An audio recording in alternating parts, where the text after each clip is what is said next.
नीतीश कुमार अब बिहार के मुख्यमंत्री नहीं रहेंगे, मगध छोड़ करके इंद्रप्रस्थ आएंगे, राज्यसभा में बैठेंगे। ये कोई उनका फैसला नहीं था, वो रहना चाहते थे पटना में, साफ कहिए। तो सबसे प्रमुख कारण स्वास्थ्य ही कहा जाए, ये जो फैसला लिया गया। स्वास्थ्य खराब ही है तो राज्यसभा में जाकर क्या करें। नीतीश जी का भविष्य किसने तय किया? नरेंद्र मोदी जी ने। इससे बड़ा revenge sometimes best served cold.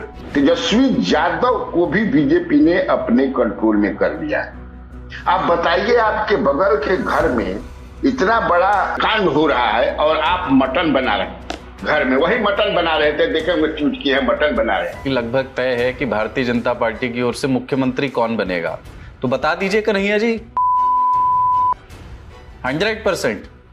100% आपके दिमाग में कौन सी तस्वीर रहेगी कि नीतीश कुमार इस तरह के नेता रहे? प्रधानमंत्री नरेंद्र मोदी ने कहा कि आप लोगों को अगर गुड गवर्नेंस सीखना और जानना हो ना, तो फाइल पर जो नोटिंग्स होती है नीतीश जी की, उसको कम से कम पढ़ा कर।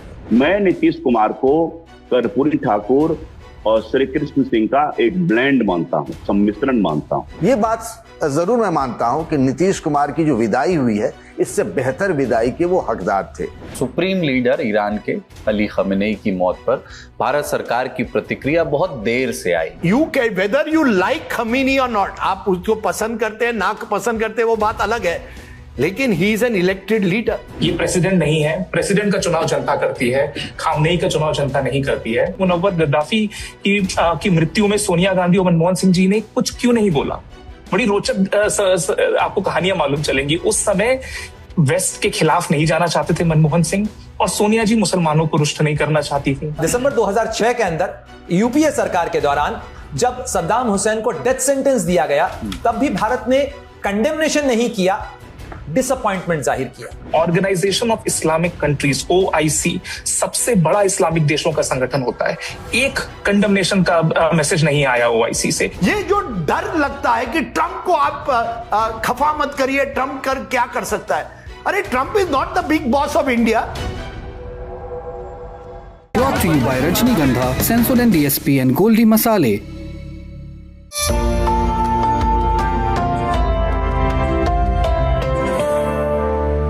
अमेरिका, इस्राइल और ईरान की जंग भारत में भी राजनीति का विषय बन गई है। सुप्रीम लीडर ईरान के अली खमेनेई की मौत पर भारत सरकार की प्रतिक्रिया बहुत देर से आई, और वो भी विदेश सचिव की ओर से कॉन्डोलेंस बुक पर साइन करके वो जताई गई। लेकिन कांग्रेस ने इसे छवि बचाने की कोशिश कहा। प्रधानमंत्री ने अभी तक अली खमेनेई को कोई श्रद्धांजलि नहीं दी है, ये बात कांग्रेस उठाती रही बार बार। 3 मार्च को सोनिया गांधी ने इंडियन एक्सप्रेस में आर्टिकल लिखा और ये लिखा कि ये तटस्थ होना नहीं है, ये अपनी जिम्मेदारी से भागना है।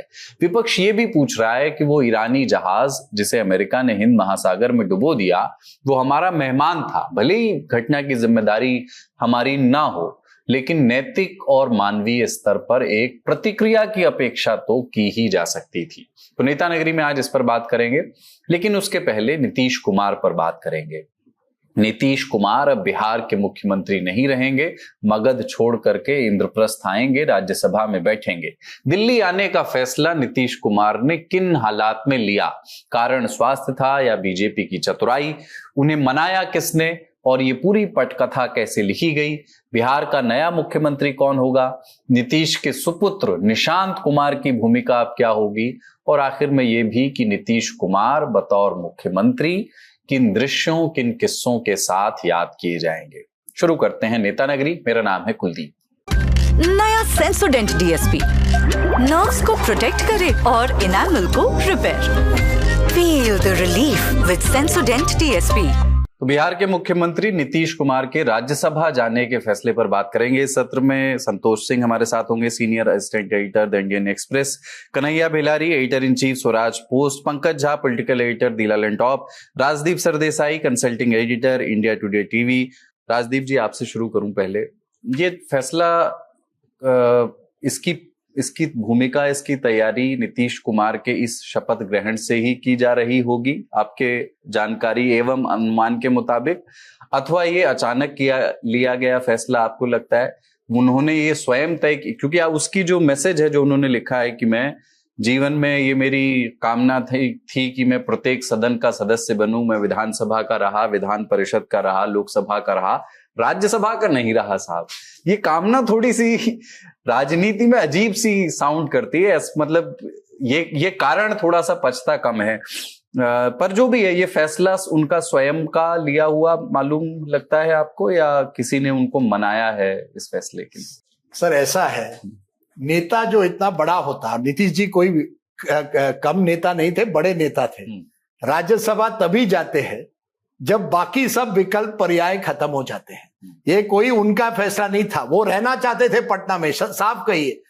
मैं उनके करीबी जो अब उनके पार्टी में नहीं है, उनसे मैं बात कर रहा था। उन्होंने कहा आखिरी दिन तक नीतीश जी कोशिश कर रहे थे अपने कुछ करीबियों को के जरिए कि अगर भेजना है तो पहले किसी और को भेजिए। मनीष वर्मा जो उनके जनरल सेक्रेटरी है, आईएएस ऑफिसर है, उनका नाम उन्होंने चलाने की कोशिश की। उनके बेटे निशान को भेजिए, लेकिन नीतीश खुद नहीं जाना चाहते थे।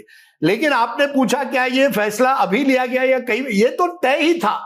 कैंपेन में जब अमित शाह जी को बार बार पूछा जाता था कि मुख्यमंत्री कौन बनेंगे, उन्होंने साफ साफ कहा कि जो इलेक्टेड विधायक है वो चुनेंगे। उन्होंने कभी ये नहीं कहा कि नीतीश जी ही बनेंगे। नीतीश जी उस समय एक तरह से मजबूरी थी, आपको नीतीश जी को साथ लेकर जाना पड़ता था, और नीतीश जी के लिए भी भाजपा मजबूरी थी एक तरह से। तो ये मैरिज ऑफ कन्वीनियंस था, चुनाव तक वो था। जैसे ही चुनाव खत्म हुआ, आपको उनकी हेल्थ की वजह से, अन्य कारणों की वजह से समय तो आने वाला था। मुझे किसी ने कहा 6 महीने दिए गए थे, कि नीतीश जी ने पहले कहा था, या नीतीश जी की करीबियों ने कहा था उनको 6 महीने दीजिए या 1 साल होने दीजिए, उसके बाद वो अपने आप कुर्सी छोड़ देंगे। लेकिन नीतीश जी आप जानते हैं, एक बार कुर्सी पर बैठ गए तो वहां फेविकॉल तो लगती है, तो नीतीश जी कोई छोड़ने नहीं वाले थे। राज्यसभा चुनाव एक मौका मिल गया, एक ऑनरेबल एग्जिट के लिए। आप देखिए ना, 3 चीजें बीजेपी ने एक दाव करके हासिल की, और इसमें अमित शाह इसके पीछे, ये असली इस खेल के जो मास्टर है। मैं महाराष्ट्र और बिहार की राजनीति एक जैसी हो गई है। अभी मैं मुंबई में था, मैंने किसी को राज्यसभा वगैरह वगैरह एनसीपी का क्या होगा पूछा, उन्होंने कहा मेरे दोस्त ये निर्णय अब मुंबई में नहीं लिए जाते, ये दिल्ली में लिए जाते हैं। अमित शाह जी और नरेंद्र मोदी जी तय करते हैं कि एनसीपी का भविष्य क्या होगा, कि उप मुख्यमंत्री कौन होगा। वही उसी तरह से बिहार के हाल हो गए हैं।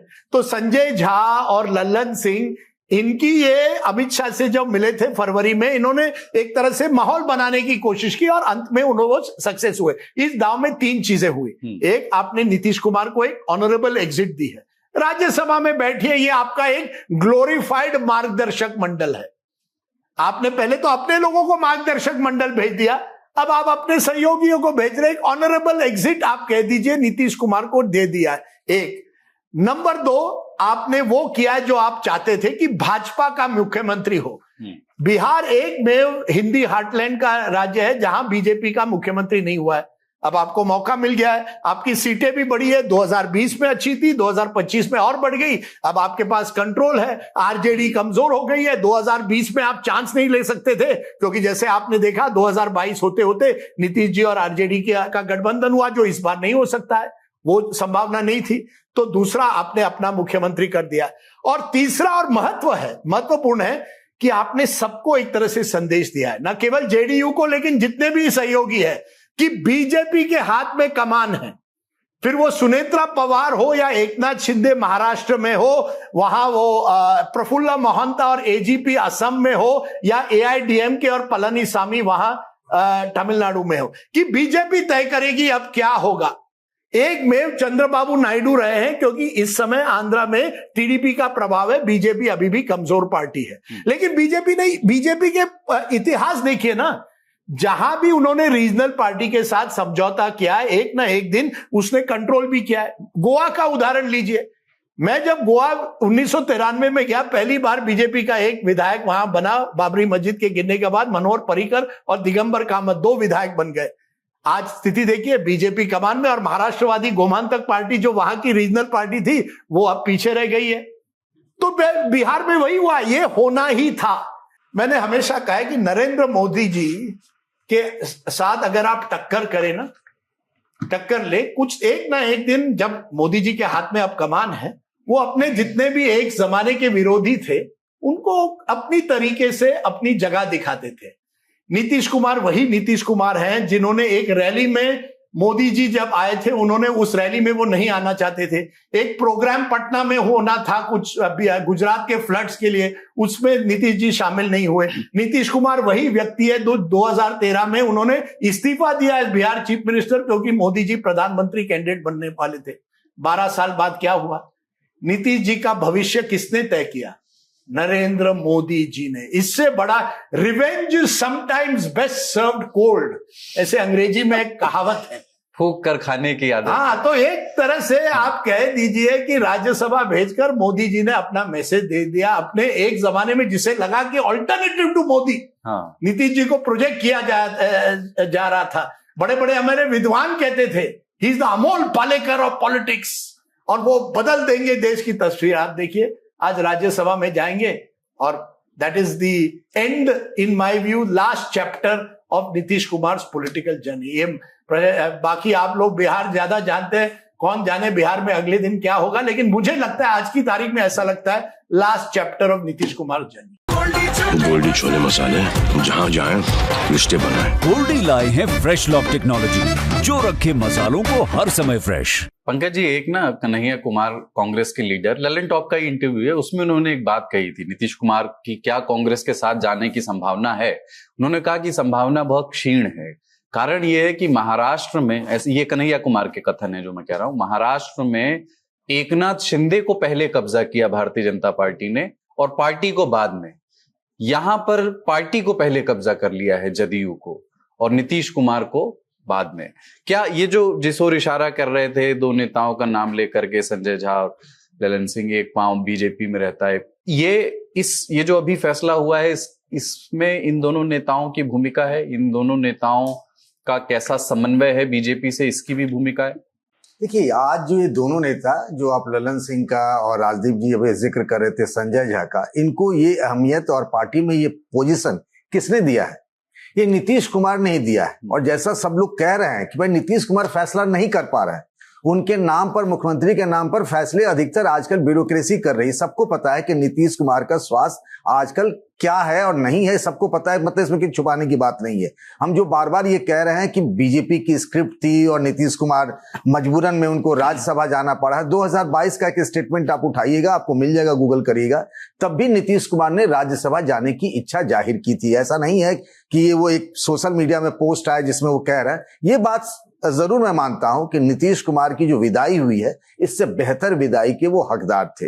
ये जो कहा जा रहा है कि स्क्रिप्ट लिखी गई है, हो सकता है आज नहीं 2 महीने बाद होता, तब भी इसी तरीके के सवाल उठते। मुझे एक आप ये मत कहिएगा कि आप नाम बताइए कि किस मंत्री ने कहा है। एक मंत्री जी होली के दिन गए थे मिलने के लिए नीतीश जी से, तो उन्होंने कहा कि नीतीश जी ने उनसे कहा कि वो 2 साल बाद राज्यसभा की वैकेंसी होती तब वो जाना चाहते थे। अपने बेटे निशांत को वो पहले विधान परिषद का मेंबर बनाना चाहते थे, इसके बारे में पूछा था। जून में ये सारी बातें हो जाती। देर सवेर सबको पता था जिस नंबर गेम का जिक्र हो रहा, तो जब पहली बार नीतीश कुमार मुख्यमंत्री बने थे तब भी उनके पार्टी के विधायकों की संख्या कम थी। 20 साल तक बीजेपी ने उनके साथ गठबंधन का धर्म निभाया और बीजेपी की जगह जेडीयू पार्टी होती तो वो भी यही फैसला करती कि नंबर गेम उसके साथ है तो क्यों नहीं उसका मुख्यमंत्री बने। लेकिन हाँ, जो कहा जा रहा है संजय झा और ललन सिंह के बारे में कि ललन सिंह दिल्ली में बैठे रहे, संजय झा ने उन्हें जाके मनाया और सारी चीजें, स्क्रिप्ट लिखी गई, पहले बेटे का नाम आगे बढ़ाया गया कि मनीष वर्मा जो रिटायर्ड ब्यूरोक्रेट हैं, जो सलाहकार भी रहे, उनका नाम नीतीश कुमार ने कहा था। ये बात सच है कि मनीष वर्मा का नाम आगे बढ़ाया गया था। नीतीश जी चाहते थे, लेकिन बाद में बेटे की एंट्री कराई गई और फिर उसके बाद खुद ही नीतीश कुमार एंटर कर गए। लेकिन ये सब होना था एक न एक दिन। नीतीश कुमार को भी इस बात का पता था जो उनका स्वास्थ्य है। तो मुझे लगता है जो आज से 3 महीने बाद होता, 4 महीने बाद होता, कुछ लोग कह रहे हैं कि बैठक के बाद फैसला करते, सभी सांसदों विधायकों से बात करने के बाद, या विधानसभा की बैठक होती उसमें नीतीश कुमार इस तरह की घोषणा करते। मुझे लगता है कि थोड़ा सा ये तरीका और सलीका है, कहते हैं ना कि कहानी जहर भी दे तो उसका कहने का मतलब, कोई ऐसी बात भी कहे तो कहने का तरीका और सलीका अच्छा हो तो अच्छा लगता है। ये तरीका और सलीका थोड़ा सा गड़बड़ रहा मुझे लगता है, लेकिन बाद बाकी जो फैसले हैं वो सबको पता था, नीतीश कुमार को भी, उनकी पार्टी को भी। कन्हैया जी, ये स्वास्थ्य ही कारण, मतलब सबसे प्रमुख कारण स्वास्थ्य ही कहा जाए, ये जो फैसला लिया गया, मतलब ये होना था, लेकिन अरे कहेगा स्वास्थ्य कारण है, एक षड्यंत्र करके एक साजिश के तहत आप बहुत ही रणनीति बना करके उनको हटाया गया है। इसमें सब लोग शामिल है, इनके अपने लोग। मुझे अपनों ने लूटा, गैरों में कहाँ दम था, सब अपने लोगों ने किया है। वो सब जो है इतना आप समझिए दिस दैट के सबको ईडी का डर है, ईडी के डर से सब जो है दिस दैट करते रहे हैं। सबको ईडी ने घेर लिया, हमारी सरकार चाहिए। बीजेपी की एकदम मन सके हमारी अब सरकार चाहिए, और 2 साल से ये प्लान बन रहा है। ये आलतू फालतू बात है, उनकी इच्छा थी कि जाएंगे हमारा राज्यसभा में। जहां ये बात निकली थी वहां तो मैं था। अब मुझे याद है मैंने ही ये छेड़ा था, मुख्यमंत्री के चैम्बर में ये बात हुई थी विधानसभा में। तो उन्होंने कहा था कि नाम गिराने लगे हम लोग, कई लोग गए हैं, आप नहीं गया था। हाँ हम भी अभी नहीं गए थे। ऐसा नहीं क्यों करें कि मेरी इच्छा है जाने, ये बिल्कुल बकवास बात है। कई तो उनकी इच्छा तो थी, बड़ा उनके इच्छा का ख्याल है किसी को, तो उनकी इच्छा थी 2020 में कि मेरा डिप्टी फिर जो है सुशील कुमार मोदी बने। बनाए का लोग, उनकी तो इच्छा थी कि बना दीजिए। अब चूंकि BJP has made up it's mind कि अब हमारी सरकार, ये अगर स्वास्थ्य आने से खराब है उनका स्वास्थ्य, आप कितना दिन से खराब है, उचित समय पर इनको हटा करके हम जो है, अच्छा राज्यसभा के लिए बढ़िया स्वास्थ्य हो गया है। राज्यसभा जब स्वास्थ्य खराब ही है तो राज्यसभा में जाकर क्या करें? मैंने राज्यसभा में जाकर करके नहीं, एकदम जो है घेर करके और सबसे ज्यादा अपनों को मिला करके, जो उसमें भूंजा पार्टी से लेकर के जितना सब है सबको बीजेपी ने अपने कंट्रोल में कर दिया, प्यार से डर से जैसे भी हो उनको करके और उनको हटा दिया गया। अब हटिए, सिंहासन खाली कीजिए, भाजपा आती है। अब भाजपा का बैठेगा। अब इसमें कहीं है कि भाजपा का मुख्यमंत्री नहीं होगा, और भाजपा में कौन होगा ये भी लगभग फाइनल है। देखिए जब चुनाव हुआ और चुनाव के बाद BJP became single largest party, तो अमित शाह जी ने, जो हमारे पास खबर है, अमित शाह जी ने प्रधानमंत्री से कहा कि सर हम लोग अपनी सरकार भी बना सकते हैं। नीतीश कुमार अगर तैयार नहीं हो तो फिर भी अपनी सरकार हम लोग बना सकते। तो प्रधानमंत्री ने कहा कि ऐसा करें कि सम्राट से पूछ लीजिए। सम्राट चौधरी को बोले, सम्राट चौधरी ने कहा कि नहीं सर, जल्दबाजी करना ठीक नहीं है, बहुत पॉलिटिकली हम लोगों को घाटा हो जाएगा। ऐसा माहौल बने, इस तरह की फिजा बने कि नीतीश कुमार के इच्छा से हम लोग उनको, मतलब वो हट रहे हैं, अपनी इच्छा से हट रहे हैं, और वो बहुत ज्यादा दिन नहीं रहेगा। और जिस तरह से उनका स्वास्थ्य चल रहा है, एक न एक दिन ये ऐसा करेंगे। लेकिन नीतीश कुमार आज भी, जो जिस दिन हटाया, जब परसों दिन पूरा देश होली मना रहा है, रंग में भंग आपने मिला दिया। और मैं एक चीज आपको और बता दूं जी, मुझे 100% ये डाउट है कि ये तेजस्वी यादव को भी बीजेपी ने अपने कंट्रोल में कर लिया है। आप बताइए, आपके बगल के घर में इतना बड़ा चल रहा है, मतलब कांड हो रहा है, और आप मटन बना रहे हैं घर में, वही मटन बना रहे थे, देखे होंगे ट्वीट किए हैं, मटन बना रहे हैं। कोई इस तरह का उन्होंने बयान नहीं दिया, सब उनको पता था। आपको ये कम से कम कि हम लोग तैयार हैं, 41 विधायक हमारे पास हैं, सब विपक्ष के पास, कहीं कोई दिक्कत नहीं है। आप खाली तो हो जाएगा 41, अगर मिल जाते तो 85 और 41 जोड़ जाते, भाजपा इधर उधर हो जाते। लेकिन तब मुझे एकदम होता, because he is facing a lot of criminal cases, आप जानते हैं चल रहा है तेजस्वी यादव का। हो सकता है कि ये भी बात बीजेपी कही हो कि ऐसा है कि अब नीतीश को हटाया जाए, इसमें हमारा साथ दीजिए, साइलेंट बन करके हम और आप लड़े, हम और आप लड़े, ये भी हो सकता है। अब बताइए, एक कोई एमएलए, एक कोई एमपी जदयू का, एक कोई मंत्री नीतीश के पक्ष में एक बयान देने के लिए तैयार। क्यों? इसलिए कि सारा जो है मैंने टनाटन का मामला है, बोलिए तो ईडी ठेकी, ये हालत इस नेता की हो गई है। तो मैं इसमें केवल हो सकता है कि स्वास्थ्य भी एक कारण हो, लेकिन जिस तरह से हटाया गया ये केवल स्वास्थ्य नहीं कि अपनी इच्छा पूर्ति करिए कि नहीं मुझे अब बिहार में अपनी सरकार बनानी है, अभी नहीं तो कभी नहीं, समझे ना। ठीक है संतोष जी, आपने एक बार नेता नगरी में ये बात कही थी कि इच्छा शासन का वरदान मिला हुआ है नीतीश कुमार को, जब तक वो चाहे मुख्यमंत्री बने रह सकते हैं। ऐसा लगता है कि वो अब वरदान तो खत्म हो गया है, पर ये जो बात कह रहे थे अभी कन्हैया जी कि अगर स्वास्थ्य ठीक नहीं था तो राज्यसभा भी आने की क्या जरूरत थी। आपको अपनी अगली पीढ़ी जिसको भी सौंपना है, मान लीजिए निशांत को उप मुख्यमंत्री बनाने की बात है और नेतृत्व सौंप करके अब आगे बढ़ना है, तो रिटायरमेंट की ओर बढ़ जाते तो ज्यादा सम्मानजनक होता संभवतः। राज्यसभा जाना क्या आपके असेसमेंट के हिसाब से आपको लगता है कि उनके स्टेचर के हिसाब से गैर जरूरी था या बहुत अच्छा नहीं था? हालांकि शरद पवार भी राज्यसभा में, अभी वही राजदीप जी बता रहे थे कि वो भी वयोवृद्ध नेता हैं, नीतीश कुमार भी अब राज्यसभा आ रहे हैं। देखिए बहुत सारी पॉलिटिकल थ्योरी, कंस्पिरेसी थ्योरी जो हम लोग ऑलरेडी डिस्कस कर चुके हैं, उसमें कुछ सच्चाई है, कुछ मिलावट होगी, कुछ हम लोगों का ओवर इंटरप्रिटेशन होगा।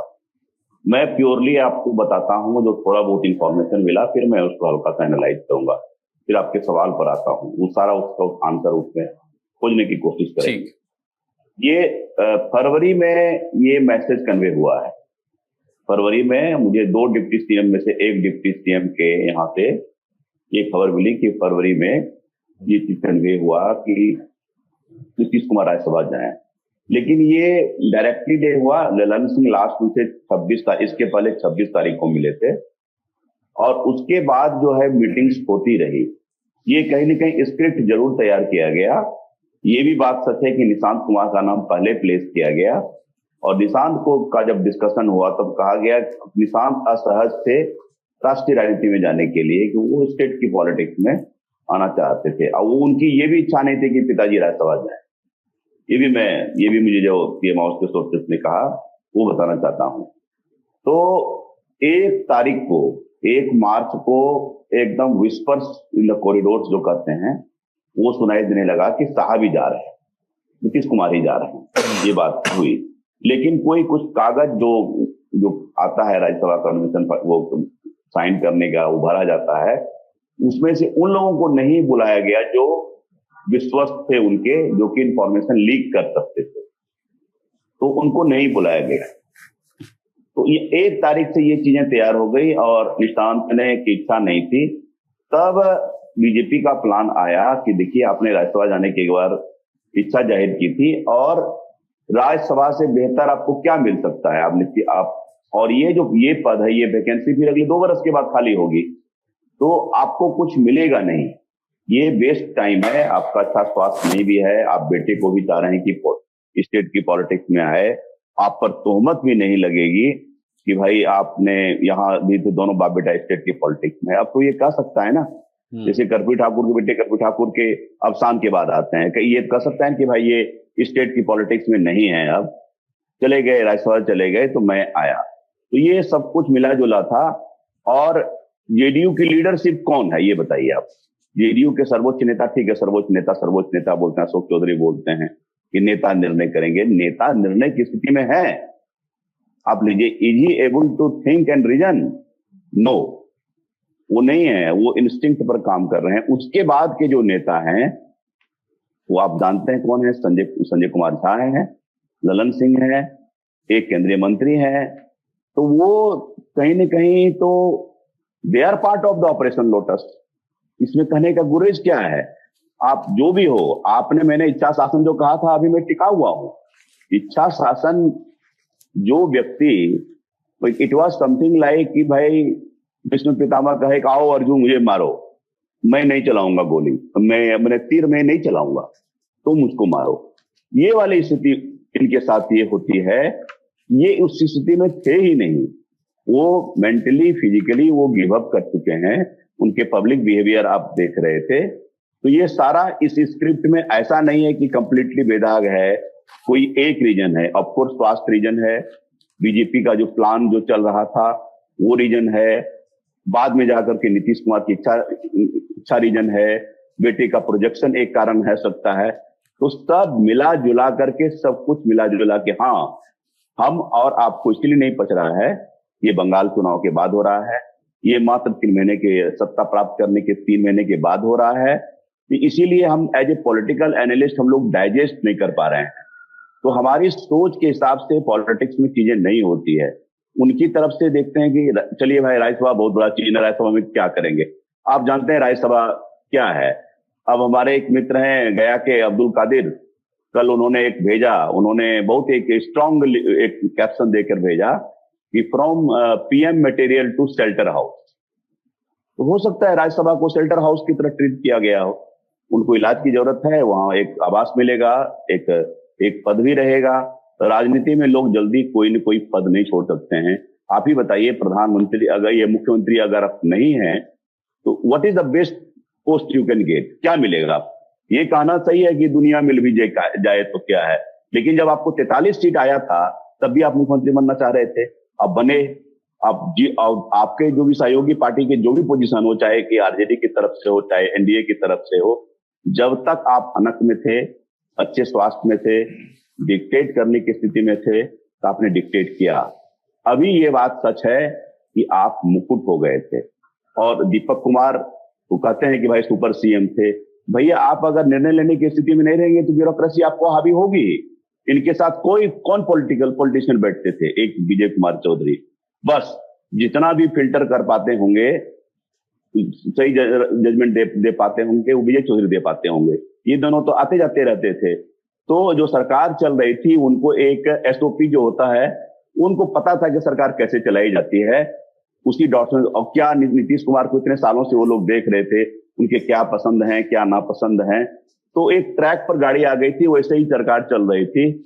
उसी हिसाब से आपको क्या लगता है कि वो जो ट्वीट नीतीश कुमार का लिखा हुआ है, मुझे भी नहीं लगता है कि नीतीश कुमार का ड्राफ्ट किया हुआ ट्वीट है। बहुत दिनों से वो खुद अपना सोशल मीडिया नहीं देख रहे हैं, क्या कार्य। खास करके कि मेरी बड़ी दिल से इच्छा थी कि राज्यसभा जाऊं।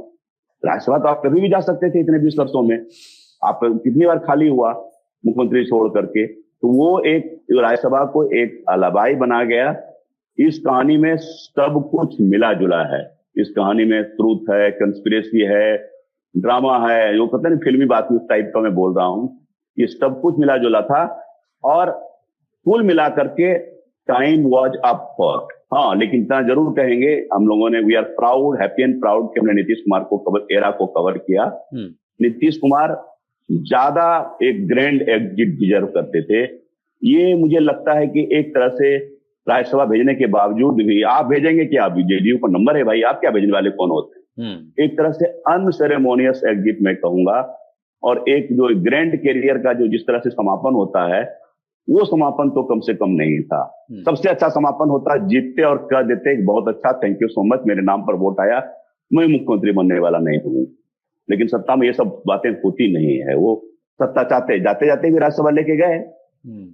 जी कुलदीप, ठीक है। तो मैं इनफैक्ट आपसे अभी, आप चूंकि इतना लंबे समय तक आपने कवर किया और नीतीश कुमार के राजनीतिक करियर पर भी आऊंगा, पर कन्हैया जी ने अभी थोड़ी देर पहले ये मेंशन किया कि लगभग तय है कि भारतीय जनता पार्टी की ओर से मुख्यमंत्री कौन बनेगा, तो बता दीजिए कन्हैया जी। सम्राट चौधरी। 100%। 100% सम्राट चौधरी। हमारे पास जो इंफॉर्मेशन है, और ये भी इंफॉर्मेशन है कि बीजेपी के जो मिनिस्टर्स हैं जितना, उनको पोर्टफोलियो मिलेगा जेडीयू का, और जो जेडीयू के पास जो पोर्टफोलियो है वो मिल जाएगा भाजपा को। एक अभी ये भी है कि एक डिप्टी सीएम बनेंगे निशांत, हो सकता है 2 बन जाए जेडीयू के, लेकिन डिप्टी सीएम दोनों जेडीयू के ही होंगे। और हमारे पास इंफॉर्मेशन।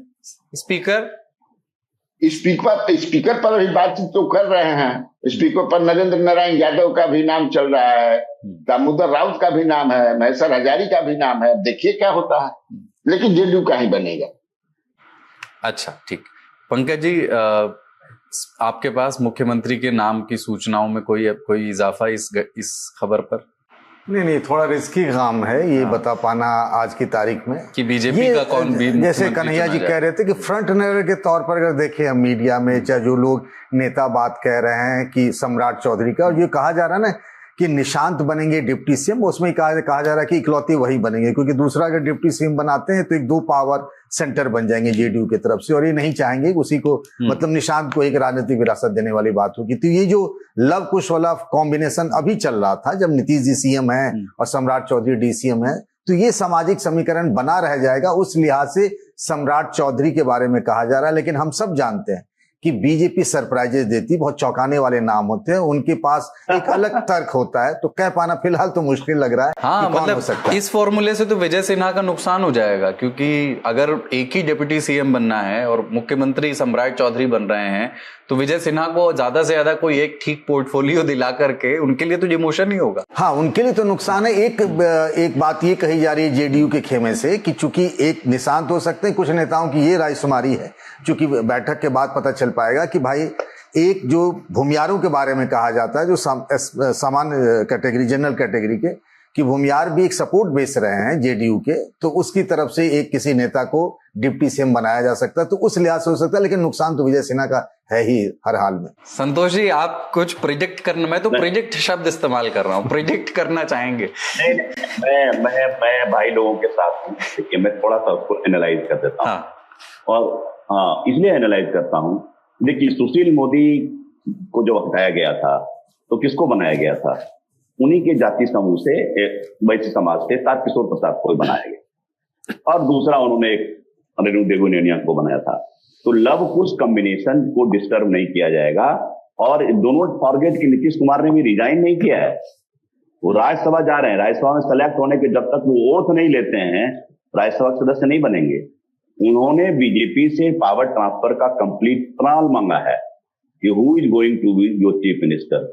जो 90 से त्रिवेणी संघ की पॉलिटिक्स की धारा चल रही थी, यादव, कोयरी, कुर्मी, 3 ओबीसी के डोमिनेंट जो इनके पास सत्ता रही, थोड़ा सा अगर ब्रीफ इंटरेक्शन को छोड़ करके जीतन राम मांझी को, तो नीतीश कुमार चाहेंगे कि वो लव कुश कॉम्बिनेशन जो बरकरार था, वो कॉम्बिनेशन बरकरार रहे। अगर इस थ्योरी, ये कन्वेंशनल लॉजिक है, ये थ्योरी है, तब ऑफकोर्स सम्राट चौधरी। अगर ये थ्योरी नहीं है तो 1 दर्जन से ज्यादा नाम दे सकते, किसका नाम डालना जा सकते हैं? संजीव चौरसिया, प्रमोद चंद्रवंशी, गायत्री देवी, रेणु देवी, जो मन है आप डाल सकते हैं, रमा निषाद, जो कुछ भी डाल सकते हैं आप। और हो सकता है इतना नाम डालेंगे तो एक कोई सही हो जाए आपका। तो लेकिन ये उत्तर प्रदेश, ये जो है ना, उत्तर प्रदेश बिहार एक डिफरेंट राज्य है, और ये मध्य प्रदेश नहीं है। यहाँ आपको एक स्ट्रॉन्ग चीफ मिनिस्टर चाहिए। 5 वर्ष तो आप राज कर लेंगे, लेकिन उसके बाद क्या? नीतीश कुमार बनियन ट्री थे, लेकिन अब नीतीश कुमार को पद छोड़ने के बाद अब बिहार में पॉलिटिक्स में लेवल प्लेइंग फील्ड हो जाएगा, जो है ना, कंपटीशन की जमीन अब समतल हो जाएगी। इसमें अपोजिशन को भी स्पेस मिलेगा। आप देखिए किस पॉलिटिक्स की तरफ जा रहे हैं। निशांत, तेजस्वी एंड चिराग, तीनों जो बड़े स्टॉलवर्ड थे, उन तीनों के पुत्र मैदान में होंगे। और आप do not forget, socialist resistance continue रहेगा 5 वर्ष में, कि BJP will not have the cake walk.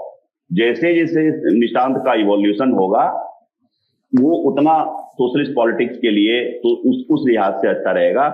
और इस बात से मैं सहमत हूं, जो मुझे निशांत कैंप से ही बात आ रही है कि they will prefer 1 deputy chief minister rather than कि किसी और बड़े को बनाया जिसके सामने में निशांत छोटा लगे।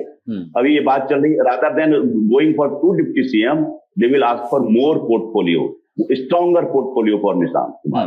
करेंगे जी। निशांत की अगुवाई में जनता दल यूनाइटेड का बिहार की राजनीति में आप क्या भविष्य देखते हैं? क्योंकि ये बात कही जा रही थी कि किसी और को भी उत्तराधिकार दिया जाएगा तो नीचे के नेता एकमत नहीं होंगे, लेकिन निशांत के नाम पर सब लोग सहमति बना करके उनके अधीन काम करने के लिए तैयार हैं। पर उसमें एक ड्रॉबैक ये है कि निशांत उस तरह के राजनीतिक अनुभव के साथ नहीं आते हैं। इलेक्टोरल अनुभव तो है नहीं, ठीक है कि उनकी ट्रेनिंग चल रही होगी, वो कितना मैटर करता है आप जैसे लोग आप बेहतर जान सकते हैं, बता सकते हैं कि पार्टी पर अपनी पकड़ बनाने में कितना समय लगता है। हमने अखिलेश यादव को देखा था, जो उनका पहला कार्यकाल जब वो मुख्यमंत्री जब बने 2012 में, शुरू के 2-3 साल बहुत उनके लिए प्रभावी नहीं रहे, लेकिन आखिरी के 2.5 साल 3 साल उनका काम जो है, उन्होंने तेजी से सड़कें बनाई, हाजिर जवाबी को अपना हथियार बनाया।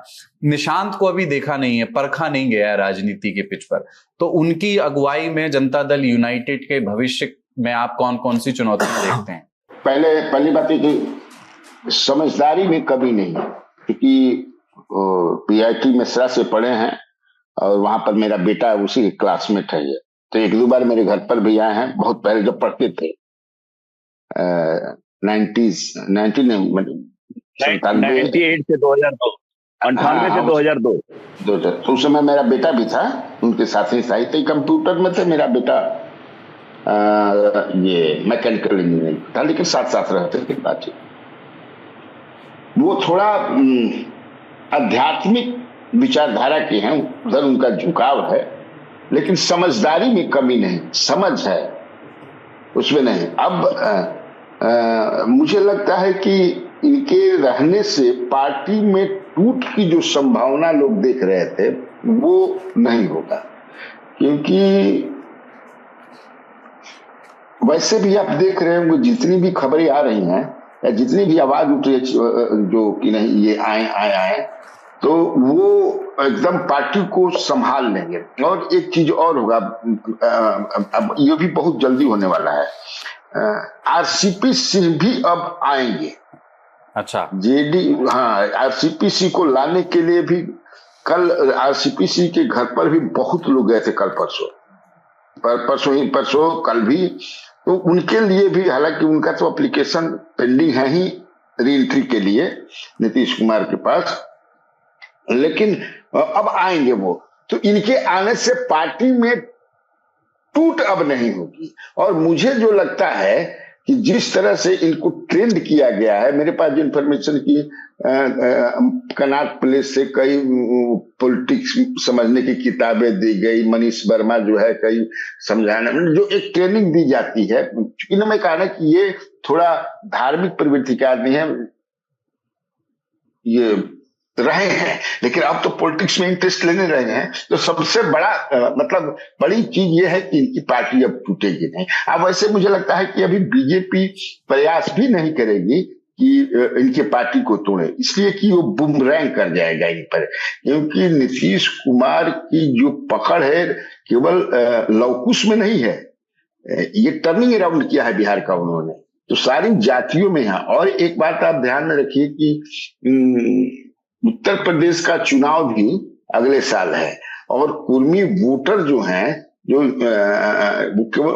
वहां भी हैं, फिर आप देख लीजिए मध्य प्रदेश में भी है, छत्तीसगढ़ में भी, हर जगह कुर्मी वोट, तो वो भी एक दिमाग में रहेगा, इसलिए सुरक्षित है इनके हाथ में मई तक। नीतीश कुमार का कार्यकाल बतौर मुख्यमंत्री कैसा रहा पंकज जी आपके हिसाब? जैसे अब ये लगभग तय है, वो राज्यसभा आ गए हैं, एक राजनीतिक कार्यकाल है, लेकिन अब वो पीएम मटेरियल हैं, ऐसी बात पहले कही जाती थी। अब उनका स्वास्थ्य और उनकी उम्र देखते हुए ऐसा लगता नहीं कि प्रधानमंत्री पद की आकांक्षा उनकी होगी, या वो समय उनके पास रहेगा उस तरह से अभी प्रधानमंत्री पद के लिए लड़ने के लिए जो जूझना पड़ता है। तो ऐसा कहा जा सकता है कि उनका राजनीतिक करियर अवसान की ओर है। बतौर मुख्यमंत्री बिहार में जो उन्होंने समय गुजारा, उसको आप किस तरह से देखते हैं? मतलब उसके बहुत सारी इमेजेस हैं, अगर तस्वीरें देखें उसमें, सिर्फ तस्वीरों से उसकी व्याख्या करें तो बहुत सारी तस्वीरें दिमाग में आती हैं, पर आप बताइए आपके दिमाग में कौन सी तस्वीर रहेगी कि नीतीश कुमार इस तरह के नेता रहे? जब मैं पहली बार बिहार गया था रिपोर्टिंग के लिए, वो साल 2005 का समय रहा होगा, बूटा सिंह तब गवर्नर हुआ करते थे, और मैं पटना में एक जू है चिड़ियाघर, वहाँ जीडी वुमेन्स कॉलेज है, उसके पीछे मैं रहा करता था। और पहला अनुभव ये रहा था कि जब मैं गया था, दूसरी दिन मेरी पत्नी शाम को कोई सामान लेने के लिए निकली थी, बाइक से कुछ लोग निकले थे और चेन गले में पहना था उन्होंने, वो छोड़ दिया, मतलब निकाल के लेके चले गए। उसके कुछ दिन बाद की घटना हुई, मुंगेर में कोई जिला परिषद करके होता था, उसके अध्यक्ष थे, उनका मर्डर हो गया। शाम का समय था, हमारे पास जानकारी आई, तो ऑफिस ने कहा कि भाई वहां बहुत बवाल हो रहा है, वहां आप चले जाइए। तो हमारे जो सहयोगी वीडियो जर्नलिस्ट थे, उनको मैंने कहा कि भाई चलते हैं हम लोग मुंगेर। उन्होंने कहा पागल हो गए हैं, रात में मुंगेर जाएंगे, पहुंच ही नहीं पाएंगे जिंदा। अब ऑफिस को चूंकि बता दिया था हमने, ये राज अभी खोल रहा हूं, कि हम लोग रात में ही निकल रहे हैं, तो हम लोग होटल सम्राट हुआ करते थे, वहां हम दोनों जाकर के रात भर रुके और 4 बजे सवेरे हम निकले। तो ये बिहार की हालत थी उस वक्त। आज जब हम जिस बिहार में जाते हैं, आप भी गए हैं कुलदीप भाई, एक बहुत बदला हुआ बिहार है। बहुत तमाम तरह के सवाल नीतीश कुमार के एडमिनिस्ट्रेशन पर कर सकते हैं, लेकिन नीतीश कुमार ने जो अपनी छवि बनाई वो सुशासन बाबू की बनाई, और ये उनकी सालों की मेहनत, उनका विजन, 2 मोर्चों के लिए पर उन्होंने काम किया, गुड गवर्नेंस पर काम किया उन्होंने शानदार। एक छोटी सी कहानी बताता हूं। रविशंकर प्रसाद जी और प्रकाश जावड़ेकर अब कैबिनेट में मंत्री नहीं है। हुआ यूं था कि तब एनडीए में नहीं थे नीतीश कुमार, कैबिनेट की बैठक चल रही थी और किसी बात पर प्रधानमंत्री नरेंद्र मोदी ने कहा सबसे, गिरिराज सिंह भी थे वहां, चूंकि बिहार का जिक्र हो रहा, नीतीश जी की चर्चा हो रही है, तो प्रधानमंत्री नरेंद्र मोदी ने कहा कि आप लोगों को अगर गुड गवर्नेंस सीखना और जानना हो ना, तो फाइल पर जो नोटिंग्स होती है नीतीश जी की, उसको कम से कम पढ़ा करिए। तो बैठक खत्म हो गई, शाम में हम लोग मिले रविशंकर बाबू से, तो बड़े हैरान थे कि भाई बताइए, एनडीए में है नहीं, हमारे विरोधी हैं, और प्रधानमंत्री हमसे ये कह रहे हैं कि गुड गवर्नेंस अगर आपको सीखना है तो आप फाइल्स पर नोटिंग पढ़िए। मैंने उनकी फाइल पर नोटिंग्स देखी है। लीगल और फाइनेंशियल मामलों में नीतीश कुमार की समझ जो है ना, मतलब इमैकुलेट कहा जाता है। मैंने डेढ़ पढ़ने की नोटिंग्स खुद मुख्यमंत्री होते हुए लिख रहे हैं। वो उनकी स्कीम जल जीवन मिशन जो है, जिसको केंद्र सरकार ने बाद में अडॉप्ट किया, तो सामाजिक आधार पर अगर देखें उन्होंने ईबीसी और महादलित का एक कॉम्बिनेशन बना करके 20 साल तक बिहार की राजनीति के धुरी बने रहे, और जब उनके पास शासन आया तो जिस तरीके से उन्होंने काम किया, हालांकि इसमें तमाम तरह की चीजें कही जा सकती है कि जितना विकास होना चाहिए था उतना नहीं हुआ, लेकिन हाँ, नीतीश कुमार अपने विजन के लिए और अपने सामाजिक समीकरण के लिए, अपने एक्ट्स के लिए वाकई याद किया जाएगा। और देखिए, बीजेपी के साथ रहते हुए बाघ और बकरी वाला जो कॉम्बिनेशन कहा जाता है कि कोई उनकी निंदा नहीं करता है। बीजेपी के साथ रहते हुए मुसलमान उनका विरोध नहीं करते थे, उनके प्रति सौहृदयता वाला भाव रखते थे। ये उन्होंने अर्जित किया था इतने सालों तक राजनीति में बने रहने के बाद। तो इसीलिए मैंने कहा, जिसकी बात की संतोष जी भी कह रहे थे कि उनकी जो विदाई हो रही है ना, इस विदाई के हकदार नीतीश जी नहीं थे कम से कम। बस इसी बात का दुख है।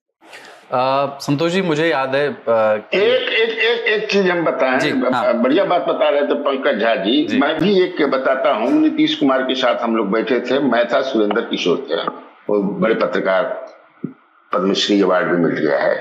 उसी समय एक डेलीगेशन आया आपको इन्फोसिस का, और कैबिनेट करके नीतीश कुमार वो सेक्रेटेरिएट में बैठे हुए थे। तो हम लोग कहा कि आपसे डेलीगेशन मिलने आया, हम लोग चलते हैं। ना बैठे, आप बैठिए ना, आप लोग क्या है। तो जो आदमी आया था, आई थिंक, मुझे जहां तक मैं नेक्स्ट टू मूर्ति थे, और आते समय वो उनसे हाथ मिलाए, चीफ मिनिस्टर। 1.5-2 घंटा तक वार्ता चली, और जब जाने लगे तो नीतीश कुमार का पैर छुआ उन्होंने। तो यह आते हुए हाथ मिलाया, जाते हुए पैर छू रहा है, क्या बात है भाई। तो वो जब निकल करके चले गए तो मैं कुछ ही दौड़ते हुए मैं नीचे श्री कृष्ण बाबू की मूर्ति वहां पकड़ा। मैं सुनिए, मैं वीक मैगजीन का रिपोर्टर हूँ। बड़ा आश्चर्य हुआ कि आते समय हाथ मिलाए, जाते समय पैर छू रहे हैं, क्या हो गया। क्या कि ऐसी जानकारी वाला मैं किसी पॉलिटिशियन से मिला ही नहीं। ये तो मतलब सब विषय पर जो है, बिजली पर बात कीजिए, पर्यावरण पर बात कीजिए, डॉक्टरी पर बात कीजिए, सबके जानकार हम जी हाँ मिक्स वेजिटेबल है। तो ये मैं सजा कि आपको बता दिए। जी संतोष जी, मुझे याद है कि आपने ये बात एक बार कही थी कि आपने नीतीश कुमार से संभवतः पूछा था कि आप अपने आप को किस तरह या किस तस्वीर के साथ याद करना रखना चाहेंगे। तो शायद ये नीतीश कुमार, अगर मैं गलत नहीं हूं तो ठीक कीजिएगा, उन्होंने ये कहा कि मैं एक बालिका संभवतः स्कूल जाने वाली और साइकिल और उसके चित्र के साथ मुझे याद रखा जाए, ये उन्होंने कहा। उन्होंने कहा ये वो जो साइकिल वाला इमेज है ना, वो विंग्स ऑफ सोशल चेंज है। वो जब पंकज जी बात कर रहे थे उनके गुड गवर्नेंस में, रिपीट नहीं करूंगा, आप स्टार्ट करेंगे कि सोशलिस्ट पॉलिटिक्स में लालू जी आए, गरीबों को आवाज दिया। वो उसके बाद का जो नेक्स्ट स्टेप है वो हमारा था लॉ एंड ऑर्डर और डेवलपमेंट डेफिसिट था। तो लॉ एंड ऑर्डर को ठीक किया और डेवलपमेंट की बेसिक को ठीक किया, बिजली, सड़क, पानी, इंफ्रास्ट्रक्चर, थोड़ा सा स्वास्थ्य, शिक्षा, ये सबको किया। ठीक है, इंडस्ट्री में उतना नहीं कर पाई जितना करना चाहिए था, लेकिन जो वुमेन एम्पावरमेंट का काम है, जो 35% सरकारी नौकरी में महिलाओं को रिजर्वेशन, पंचायत 50% पंचायत में उनको रिजर्वेशन, जो कि मैंने टेलीग्राफ में था तो एक स्टोरी किया था कि मुखिया जो नई बनी हुई है, तो उनको उस समय जब कहा जाता था मुखिया पति और सरपंच पति, वो मुखिया बन जाती थी लेकिन उनके पति राज करते थे। तो ये वो दौर चला था। तो और उन्होंने कहा था मुखिया ने कि भाई एसके मेमोरियल में मीटिंग हो रही है, कि हमको मैडम नहीं, हमको सर कहा जाए, क्योंकि वो सर में वो मैस्कुलिनिटी, वो पावर दिखता है। तो वो दिखाता है कि महिलाएं जब आती है, एक तरह से घर से बाहर आती है, तो उनका जो सेंस ऑफ असर्शन वो नीतीश कुमार के काल में होता है। और ये बता रहे थे, कन्हैया सर बता रहे थे, मुझे छोटा छोटा 2 वाक्य मैं रजिस्टर नहीं कर पा रहा हूँ जी। एक डीजीपी नीलमणि थे, तो डीजीपी नीलमणि, एक बार हाईकोर्ट का कोई ऑर्डर आया था, तो उस पर बहस थी, लॉ एंड ऑर्डर से रिलेटेड कुछ कोई फाइल थी, और वो ऑर्डर करीब 50-60 पेज का ऑर्डर था कोर्ट का, और उसको पढ़ के तो नीलमणि ने को लगा कि यार 50-60 पेज का मुख्यमंत्री ने थोड़ी पढ़ा होगा। इन्होंने कर्सरी निगाह दे करके ये केस कर गए। और जब मीटिंग शुरू हुई, जब इन्होंने बोलना शुरू किया, तो नीतीश कुमार ने सुना। जब खत्म फिनिश किया नीलमणि ने, उन्होंने एक लाइन कहा कि mister DGP, but the file, but the order says the opposite. मतलब ये सन्न रह गए कि इस आदमी ने ऑर्डर को एक एक लाइन पढ़ा हुआ है, उसका मर्म समझा हुआ है, तो वो ब्यूरोक्रेसी उनको एक तरह से टहला नहीं सकती थी। लालू जी कहते थे इतना मोटा बस्ता लेके क्या है, उसमें क्या है बताओ। इनका उलट था, ये उतना मोटा बस्ता भी पढ़ सकते थे, उसको समझ सकते थे। तो इसीलिए उनकी फाइल पर नोटिंग, उनकी हैंडराइटिंग, वो उसमें जो एक मेटिकुलस, एक होता आई फॉर जो डिटेल्स होता है, और एक जो अभी आप जो है जिसकी आप चर्चा कर रहे हैं, गंगा पथ, जिसको कि सब लोग मरीन ड्राइव करते हैं। It is not marine drive my friend, it is Ganga पथ। गंगा पथ बनने की मैं कहानी बताता हूँ। गंगा पथ के प्रोजेक्ट लेकर के रोड कंस्ट्रक्शन डिपार्टमेंट के प्रिंसिपल सेक्रेटरी, अब के चीफ सेक्रेटरी फतेह अमृत गए उनके पास, तो वो कन्विंस नहीं थे कि यार क्या है, गंगा किनारे किनारे आप रोड बनाने की बात कर रहे हैं, उससे क्या हो जाएगा। तो उन्होंने एक प्रेजेंटेशन दिया कि भाई किस प्रकार से, अगर कोई सोनपुर से, हाजीपुर से आता है, एम्स जाना है तो वहां चले जाएंगे, अगर एक आरा तरफ जाना है तो वहां भी कनेक्ट हो जाएगा, इधर दीदारगंज की तरफ निकल जाएंगे, तो ये सब दिया, भी कंजेस्ट हो जाएगा। तो पहली बार वो नीतीश कुमार कन्विंस नहीं हुए। तो फतेह अमृत करीब मीटिंग के बाद जो है 1-1.25 घंटा बाहर में बैठे रहे तोपे। तो जब निकले नीतीश कुमार तो कहे कि अरे आप बैठे हुए हैं। कहा नहीं सर, मुझे लगता है मैं आपको कन्विंस नहीं कर पा रहा हूं, और ये बहुत बड़ा प्रोजेक्ट होगा, आप देखिएगा ये फ्लैगशिप प्रोजेक्ट होगा, इसको पुनः एक बार देख लिया जाए, कहें तो मैं एक बार फिर से प्रेजेंटेशन दूं। तो उन्होंने एक प्रेजेंटेशन, क्योंकि केंद्र सरकार का भी कुछ स्टेक था, सारे एक्सपर्ट के सामने एक प्रेजेंटेशन फतेह अमृत का दिलवाया, और उस प्रेजेंटेशन से वो लोग इतने कन्विंस हुए, और उन्होंने नीतीश कुमार को धन्यवाद दिया कि इट्स ए ग्रेट प्रोजेक्ट। तो ये देखिए नीतीश कुमार था कि सुनते थे कि कोई अच्छा प्रोजेक्ट होता था, उस चीज को सुनते थे और उसको इम्प्लीमेंट बड़े एकदम शिद्दत से करते थे। मेरी स्टोरी में एक लाइन था, जबकि ये यहाँ की बात है, तो रोहतास की बात है, कि जिसमें कि पुलिस वालों ने ये डायनामाइट उड़ा करके वो खनन होता है, तो प्रपोजल दिया, उन लोगों ने कहा यार वो लोग को रोक नहीं पा रहा हूं, ऐसा करो चारों तरफ ट्रेंच पहाड़ के खोद दो ताकि लोग आ नहीं पाए। तो मैंने एक अधिकारी से पूछा, खनन वाले अधिकारी से, क्या आपको लगता है कि ये पुलिसिंग का फेल्योर है? तो उन्होंने कहा कि हो सकता है। तो नीतीश पेज 1 एंकर छपा था, तो एक फोन आया सीएम हाउस से, मुख्यमंत्री ओनली मेरे इतने कार्यकाल में एक स्टोरी को लेकर के एक बार फर्स्ट और लास्ट बार कॉल किया कि आप देखिए कितना रीडिंग बिटवीन द लाइंस है। वो कहते हैं कि ये बताइए, ये बात उस अधिकारी ने आपके प्रश्न के जवाब में कहा था या उसने कहा था कि पुलिसिंग का फेल्योर है? मैंने कहा नहीं सर, मेरे प्रश्न के जवाब में कहा। तो थैंक यू सो मच। अगर मैं बोल देता कि पुलिस है तो वो उस दिन सस्पेंड हो जाते। तो इस तरह से खबर को पढ़ना, उसकी समीक्षा करना, उसकी तह में जाना। और मैं लास्ट में कंक्लूड ये करूंगा जी, मैं नीतीश कुमार को कर्पूरी ठाकुर और श्री कृष्ण सिंह का एक ब्लेंड मानता हूं, सम्मिश्रण मानता हूं। और बिहार में जब जब बेस्ट चीफ मिनिस्टर का शुमार होगा, डॉक्टर श्री कृष्ण सिंह, कर्पूरी ठाकुर, नीतीश कुमार का नाम शीर्ष पर रहेगा, और उस कड़ी में तीसरे चौथे पोजीशन में लालू प्रसाद भी रहेंगे। मैं कोई नंबरिंग नहीं दे रहा हूं, इस 4 चीफ मिनिस्टर की चर्चा इतिहास में हमेशा होगी, और हम लोग बहुत प्राउड हैं कि हमने नीतीश राव को कवर किया।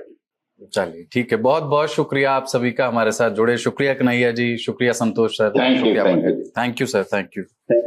तो मिडिल ईस्ट का युद्ध भारत की अंदरूनी राजनीति को कैसे प्रभावित कर रहा है, क्या लेख लिखे जा रहे हैं और क्या बयान जारी किए जा रहे हैं, कौन से बयान जारी किए जाने की अपेक्षा है पर बयान जारी नहीं किए जा रहे हैं, इस पर बात करेंगे। राजदीप सरदेसाई हमारे साथ हैं, consulting editor India today TV. Pranay Upadhyay हमारे साथ हैं, एडिटर इंडिया टुडे ग्लोबल। और रजत सेठी हमारे साथ हैं, आप पॉलिटिकल कमेंटेटर हैं, विजिटिंग फेलो हैं IND फाउंडेशन में। राजदीप जी, मैं आपसे शुरू करूं। सोनिया गांधी ने एक आर्टिकल लिखा, हमने ज्यादा समय नहीं बीता है, इसके पहले भी इब्राहिम रईसी की एक हेलीकॉप्टर हादसे में ईरान के राष्ट्रपति की मौत हुई थी। हमने एक दिन का राजकीय शोक घोषित किया था। यही नहीं, जब कासिम सुलेमानी नाम के जनरल को, ईरानी जनरल को अमेरिका ने बॉम्ब से उड़ा करके मारा था, तब भी हमने उस पर एक बयान जारी करके उसको चिंताजनक या तनावपूर्ण बताया था उस घटना को। मतलब रिएक्ट तो एटलीस्ट कुछ किया ही था।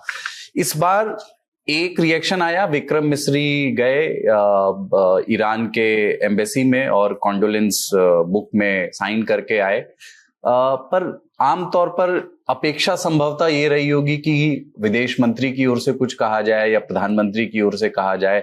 दोनों नेता एक दूसरे का देश विजिट करते रहे हैं।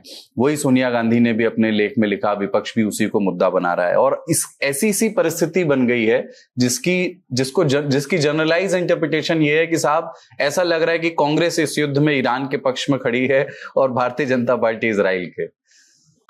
क्रोनोलॉजी समझिए मेरे दोस्त, क्रोनोलॉजी पर चलते हैं, क्योंकि आजकल ये शब्द बहुत इस्तेमाल होता है। अमित शाह जी ने उसका इस्तेमाल किया था, काफी फिर पॉपुलर बन गया। क्रोनोलॉजी समझिए।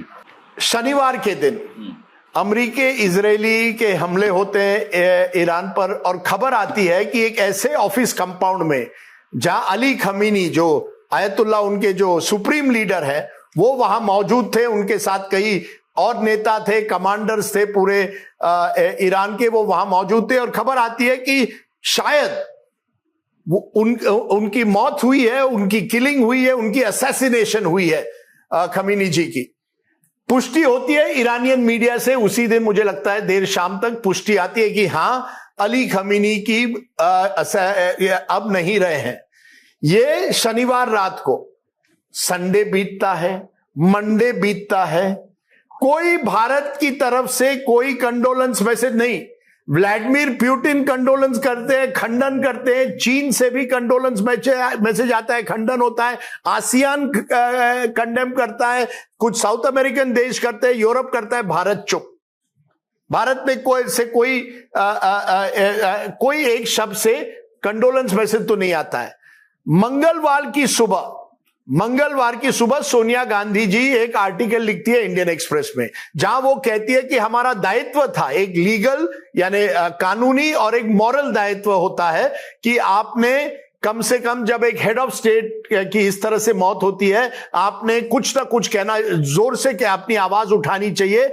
Silence is not an option. आपकी चुप्पी आप नहीं रह सकते, क्योंकि ये गलत है, जो हुआ है रूल्स बेस्ड ऑर्डर के खिलाफ है। ये होता है मंगल की सुबह। शाम को प्रणय मुझे करेक्ट करेंगे, MEA की स्टेटमेंट आती है। दोपहर को जनरल स्टेटमेंट है, वेस्ट एशिया में हम चाहते हैं कि हमारे कितने नागरिक हैं, वहां शांति बहाल हो, हमें चिंता है जो हो रहा है, we want peace in the area. लेकिन खमीनी वर्ड यूज नहीं किया जाता है, एक बार भी कहीं शब्द उनका यूज नहीं किया जाता। और मैं आपको बहुत इंटरेस्टिंग बात बताने जा रहा हूं कि ये मुझे एक एम्बेसडर ने कहा है कि हमारे जितने दूतावास है उनको मैसेज मिला कि अंटिल फर्दर ऑर्डर्स कुछ मत कहिए। ये बहुत इंपॉर्टेंट है, क्योंकि कई दूतावास को लगा कि हमें भी कंडोलेंस देनी पड़ेगी, और कई देशों में कंडोलेंस बुक तैयार हो रहे थे, जहां लोग जाके बाकी एम्बेसडर साइन करने लगे थे कि हम कंडोल करते हैं। भारतीय राजदूतों को कहा गया, स्पष्टीकरण, एक मैसेज दिया गया कि आप इस पर कुछ मत बोलिए, कुछ मत कहिए, अंटिल फर्दर ऑर्डर्स। बुधवार को क्या होता है, एक Iranian worship is hit by an American torpedo. Iris Dina Iranian ship जो है, जो हमारे भारत के नेवल एक्सरसाइज में कुछ ही दिन पहले विशाखापट्टनम में जुड़ी थी, वहां श्रीलंकन कोस्ट में इंडियन ओशन में हिट होती है। शाम तक वो खबर फैल जाती है। अब सवाल उठता है कि एक तरफ तो आपने खमीनी जी पर एक वर्ड नहीं किया है, दूसरी तरफ ईरानियन वॉरशिप जो आपके साथ पीसफुल एक्सरसाइजेस में था उनका हिट हुआ है। Pressure starts building. Interestingly even pro BJP voices, Kanwal Sibal farmer foreign secretary कहते हैं ये क्या हो रहा है, आपको कुछ ना कुछ तो कहना चाहिए, अमेरिका इस तरह से नहीं कर सकता है। तो गुरुवार तक प्रेशर बढ़ता जाता है। देर रात बुधवार को या अर्ली मॉर्निंग मीटिंग होती है पीएमओ में। पहले डिसीजन हुआ था एक जॉइंट सेक्रेटरी चला जाएगा ईरानियन एम्बेसी, जहां कंडोलेंस बुक रखा गया था, और वहां जाकर सिग्नेचर देगा। अब और खबर आती है डेप्यूटी फॉरेन मिनिस्टर के जो ईरान के वो भारत पहुंच गए हैं राइसीना डायलॉग के लिए, जो एमईए एक तरह से को होस्ट है। अब आप सोचिए एक ऐसा माहौल बन रहा है कि दुनिया भर से मैसेजेस आ रहे हैं कि जो हुआ है एक इलेक्टेड हेड ऑफ स्टेट, भले ही आप को लगे कोई उनका आपसे लगाव नहीं था, उन्होंने कश्मीर के पर आपके खिलाफ कई स्टेटमेंट्स खमीनी जी ने किए हैं, दिल्ली राइट्स हुए, एंटी सीए, आर्टिकल 370, जब भी ऐसे टाइम हुआ था उन्होंने आपके खिलाफ भारत के खिलाफ कुछ कहा था। तो एक तरफ आपकी सोशल मीडिया आर्मी कहती है नहीं खमीनी जी जो है वो भारत विरोधी है, we should not say anything. तो प्रेशर सोशल मीडिया आर्मी का आता है, जैसे बांग्लादेश में भी हुआ था, मुस्तफिजुर रहमान को हटाओ, संगीत सोम बोल रहे हैं, वैसे ही अब होता है, सोशल मीडिया आर्मी का प्रेशर आ जाता है। लेकिन गुरुवार तक जब ये वॉरशिप को गिराया जाए सबमरीन वॉरशिप इज संक, 80 से ज्यादा लोग ईरानी जो सेलर्स हैं वो उसमें उनकी मौत होती है, और दुनिया भर से ये सवाल और ऑपोजिशन सवाल उठा रही है, न केवल सोनिया गांधी, बाकी नेता उठा रहे हैं। तब सरकार तय करती है थर्सडे को, यानी 5 दिन बाद तय करती है। पहले जॉइंट सेक्रेटरी की बात होती है, वो जाकर साइन करेंगे, फिर कहा जाता है नहीं foreign secretary will go, Vikram मिश्री को वहां भेजा जाता है कि आप कंडोलेंस बुक में जाकर लिखिए क्या हुआ था। आपको याद होगा जब बेगम जिया की मौत हुई थी कुछ महीनों पहले, तब राजनाथ सिंह जी गए थे, defence minister went to Bangladesh high commissioner, this time you are sending your foreign secretary. तो सवाल कहीं ना कहीं उठेगा कि सरकार असमंजस में थी कि अगर हम कुछ कहें तो इजराइल और अमेरिका से रिएक्शन क्या आएगा। अरे Israel and America can not decide your policy on this matter. और मैं आपको बड़ी इंटरेस्टिंग बात, एक लास्ट बात बोलकर छोड़ता हूं इस पर।